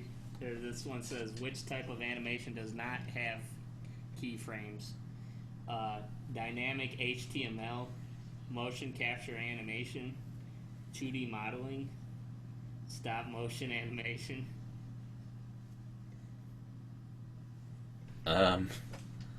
Which one does not have keyframes?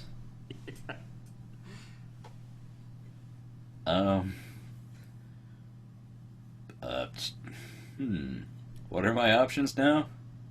I just said dynamic HTML, motion capture animation, 2D modeling, stop motion animation.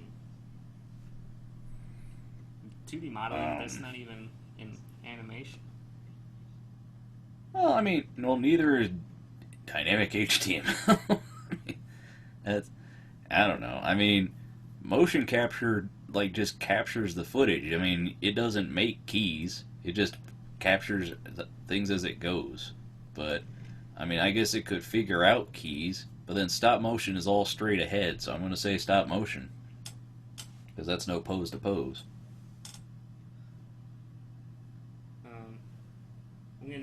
I would say the 2D modeling because it's not even a thing. It's not even an animation. Well, yeah, but that could be a whole. That could be just be a red herring, because if it's not even an animation, then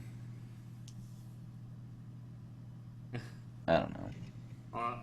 I'll do it just so we see, can be divided just so we can answer. Yeah, go for it. I mean, these are both BS answers anyway, because it's like, that question doesn't make any sense.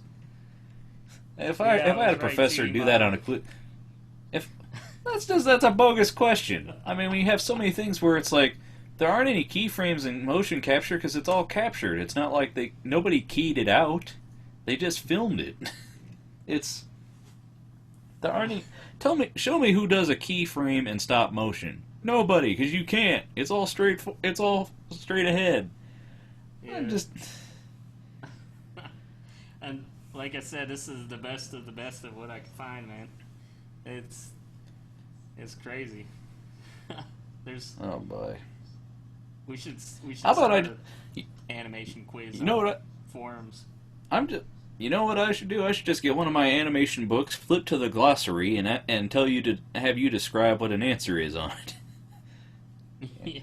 Well, I mean, geez. I was thinking we could, just think of a random for a show or something. We just ask each other questions, a sort of advanced. Well, the problem is with that, you gotta think of stuff off your, out of thin air. I think if you want me to do that, I've got a bunch of animation books with glossaries at the back. I'll just pull them out and go, okay, what is this?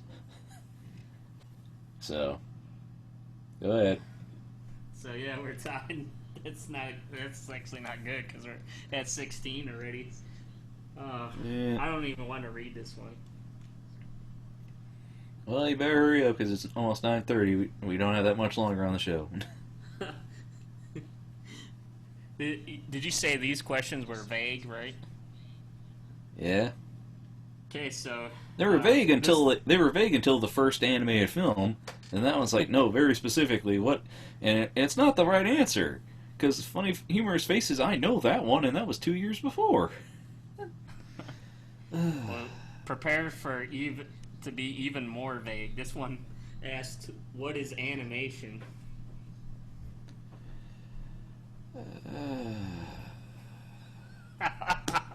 Well, you go ahead. You go first, isn't it?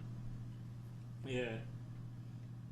Well, I would say animation is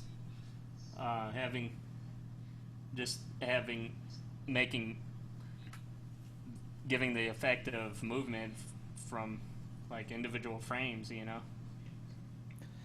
It's the optical illusion of a sequence of still images generating the persistence of movement. So, persistence that of sounds motion. You knew that from the. That sounds like a actual web, like a dictionary definition. Pretty impressive. Because I've studied things, because I care about knowing stuff. I want one day want to consider myself a professional animator. So. Okay, well, Oh man. both of ours was pretty much the answer, but it was a little bit different. It says using a sequence of images, usually drawings, to show motion. More importantly, it brings inanimate objects, characters, everything else to life. So. Well, yeah, it's drawings if you're flipping the pages, but most people don't watch animation that way. So. Right. Most people don't watch 2D animation these days, anyway. Dying breed.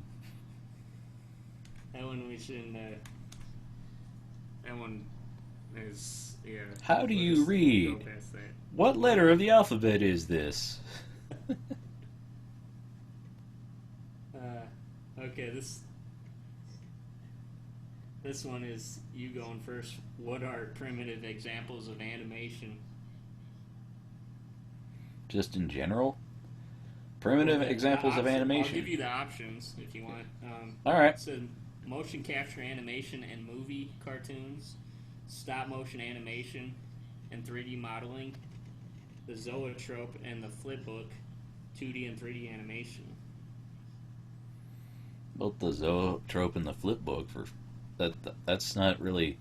I don't know if I'd call that primitive. I mean, you've got cave paintings for allowed that indicate movement. You've got that tower that has the images that go up it that if you circle around it you see it move.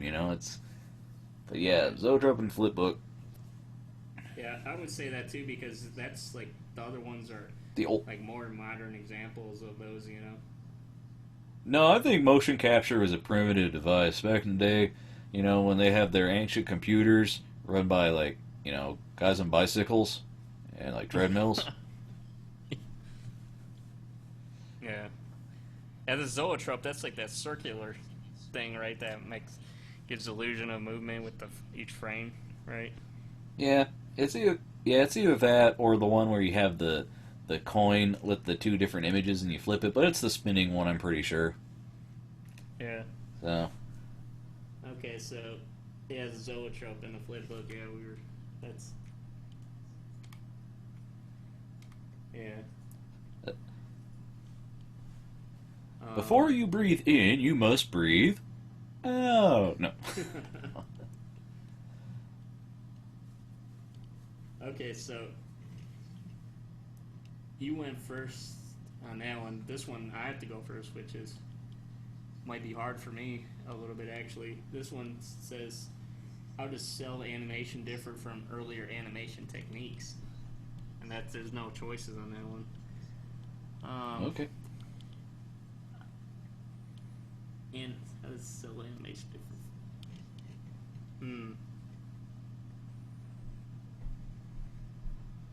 Cell animation, that I would say that it's because they're able to, you can use the cells are like transparencies, I guess, and you can do layered effects and stuff, I guess. Mm-hmm. You didn't have to draw the biggest everything from frame to it didn't all have to just be paper or whatever, I guess, Yeah, well, you didn't have to trace the background each frame, and then you could also do multiple layers, just like the multi-pan camera from Disney. Yeah, you can that's do. What I was thinking about with the backgrounds and stuff. You can do backgrounds like that. You can animate different characters on different levels. So, one guy, you can animate one thing fully and then animate something else instead of having to animate it all in one go. Right. Well, let's see what it says. It says, rather than a complete drawing for each frame on one sheet of paper, the drawings are separated into image elements, each element on one layer of a stack of transparent cells, usually over a background painting. So layered effects, basically. Yeah. Yeah. And no, we're at 19 now, and we're gonna need a tiebreaker then. Yeah. This is you going first in 2D character animation. If not all 2D animation, you are not necessarily manipulating lines, but rather, and that's fill in the blank. Shapes and mass, volumes. I think it's looking for one word. I think it's just it has like dots or whatever. How many dots? Or just dot, dot, dot? It's 4 dots, that's all. So I think it's fill in the blank. Probably mass. I would say the volume. But that's more than 4. What? Well, that's more than it's 4. not like You say indicating the characters. I'm just saying I think they're looking for one word, I think. Well, then volumes. Yeah. Well, I think I would say just like volume. Volumes, well, I guess, would be acceptable. I don't know. You can have one character made of multiple volumes, Yeah. Well. Hence the flour sack. Yeah. Yeah, we were right as volumes. Volumes. Yeah, because I was remembered hearing that volumes in school, but that's why I was thinking that they're probably looking for that or, just something else, but I was pretty sure it's just one word, I think. Well, there's lots of different things. You can imbue the weight to the character. You can do lots of things. There's lots of different elements, but it's like you want to maintain the volume mostly. I don't know. Right.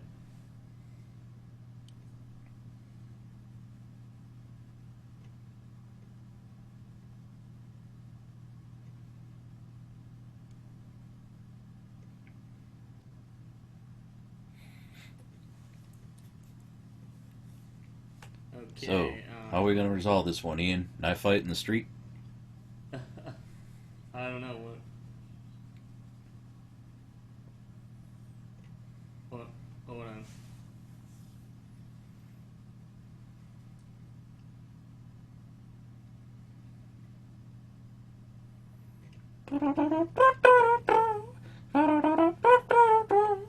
Alright. Yeah, we already passed. I must have, for the last couple questions I didn't put it down. So yeah, we were both at 23 because we all got those right. Yeah, we were 20. We're at 23 now. So this next one is, what is the difference between timing and spacing? And this is might whose win question? This, Ben. I think you're All gonna right. win this. This one was it was very fundamental, but there was some things that I just really didn't get the concept of when I was in class. Well, timing is the Oh, timing. yeah. Hold on. Is Let your me think about it for a Was second. this your question then? Yeah, this is my question. Oh, okay, I thought. Okay. No, you did the volumes one. Oh yeah, I forget. Yeah. We've been here too long. Where am I? What time is it? It's party time. I think timing. That's like the timing of your animation, where it's like like how fast or how slow a movement is going versus like spacing. That's more of like how far your character actually moves on the sheet, I guess.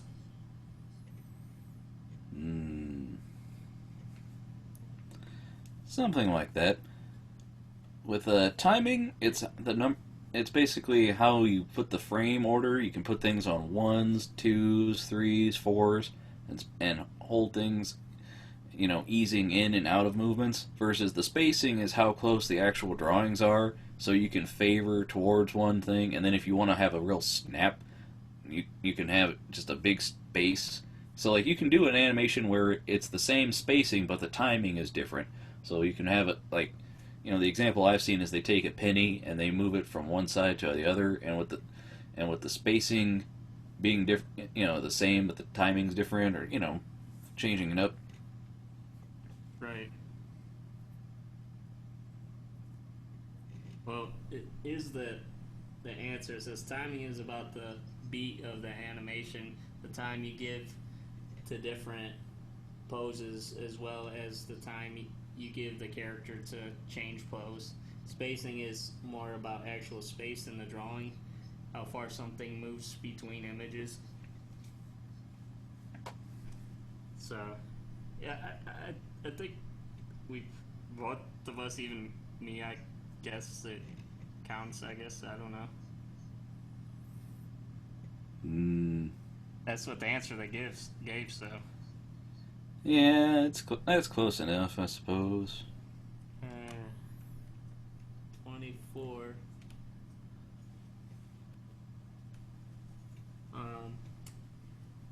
Okay, so here's a 3D one, then this one is going to be you first, so we'll see if you mess up on this one.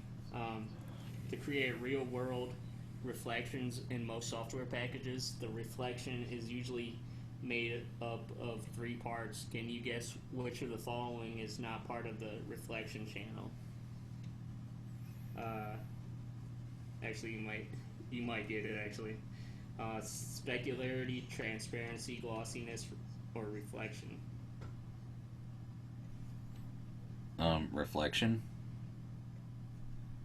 No, it's which is not part of the reflection component. I thought that was one of the options. So.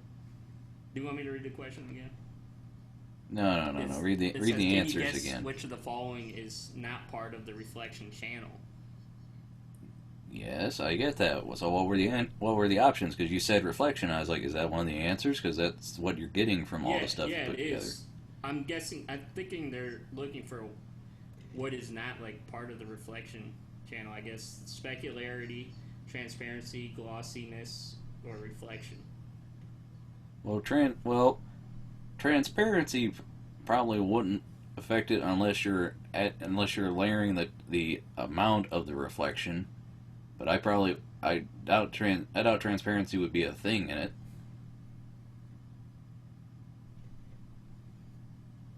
Are you gonna go with that? Sure. Okay. I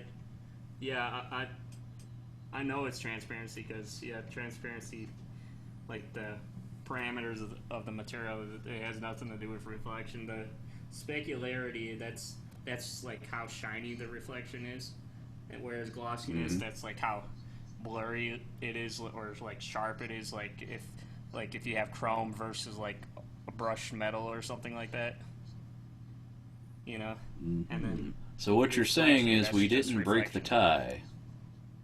No, I'm pretty sure. Yeah, it was transparency. Yeah, you're pretty. Yeah, you do know some stuff, man. So we didn't break the tie. I'm not completely worthless. Oh, come on. You know you're not worthless, man. Just marginally.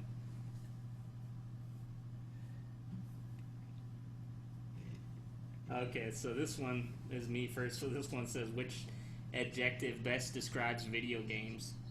Interactive, static, inconsistent, unpopular. And I would say interactive. Well, that's the only right answer, so... Unless you've got, like, some agenda. Yeah. These aren't real questions, Ian. You're doing this whole quiz and, like, these aren't real questions. Nobody really asked these. They did, man. I swear about these. What's not a real video game? Anything but Nintendo, or first person shooter, or Here's another vague one for you. What is the first step in the creation of animation? Why? animate what?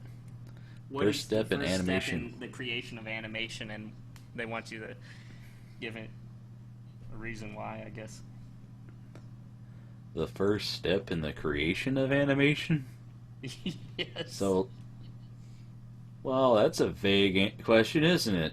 What is life? Why are you here? I mean, how far do they want to go? Like, get the idea so you can make it? Planning? Layout? I mean, some people just skip all that and go, I'm going to draw something. So I'm going to say getting the idea, because if you don't have it, you can't animate it. Yeah, so I would say, like, this developing the storyline, you know. So the script, right? Or whatever. Well, you have to have the idea before you can go. You have to have an idea before you can go into a script. I mean, well, what's the thing that you call it just the storyline for an animation? You have to write that down, don't you? what, like the pitch? Yeah. You have to have a pitch. I mean, I just said the idea. That's the most basic I can get. If you don't have an idea, you can't animate something. So, I don't have any ideas. Why don't you make a feature-length film out of it for me? Well, I think I'm gonna go like, I'm thinking they're wanting you to give something like where you're physically doing something, I guess, with the animation, I guess. So I'm gonna say probably like the storyboarding, I guess. Well, I mean, you can do all kinds of stuff. I mean, you can thumbnail an idea, you can lay it out, you can just toss out gags before you even have a story. I mean, I was gonna say the most rudimentary thing is have an idea with what you're gonna do first. So, idea. I'll say storyboard because you can like lay out like the story and the lighting of it, I guess, and know know the camera angles of everything, and just laying out all your scenes, you know. We'll see what kind of crazy answer that they give. Oh, you won. Yay! You won because I should have kept with my original answer. It says story because you need a clear idea of what you are trying to communicate at the very beginning of the process. So I'm saying, very beginning, you need the idea. So. Yeah. Hold on for a second. Well, I am the champion, my friends. Let's see. What?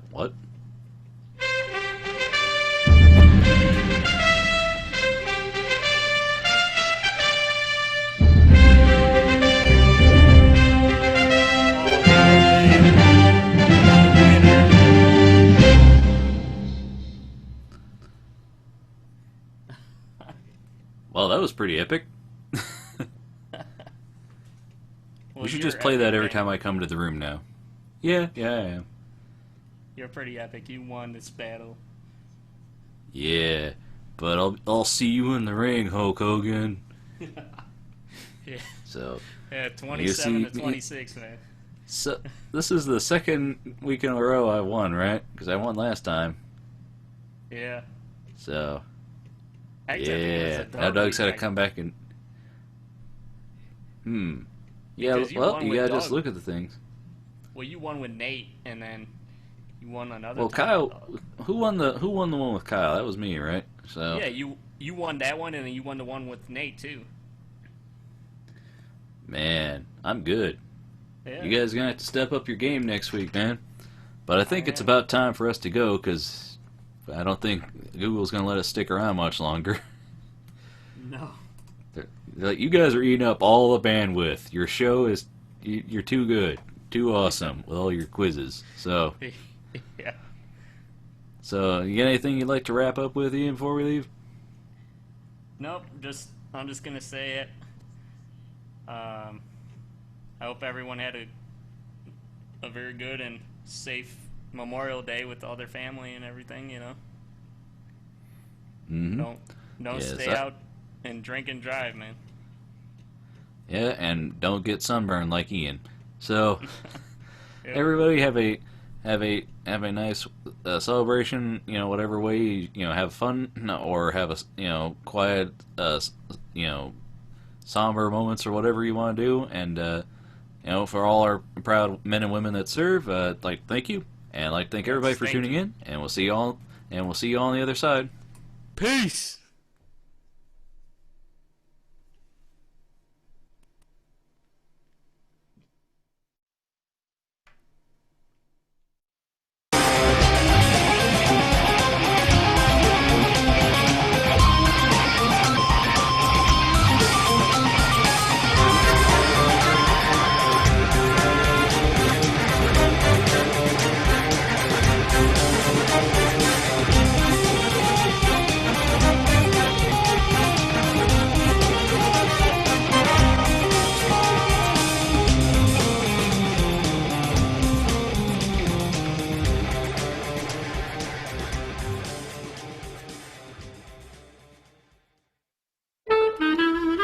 To find out more, visit NoRightsProductions.com. Follow me on Twitter at twitter.com/NoRights. And hey, why don't you check out my Tumblr at NoRights.tumblr.com.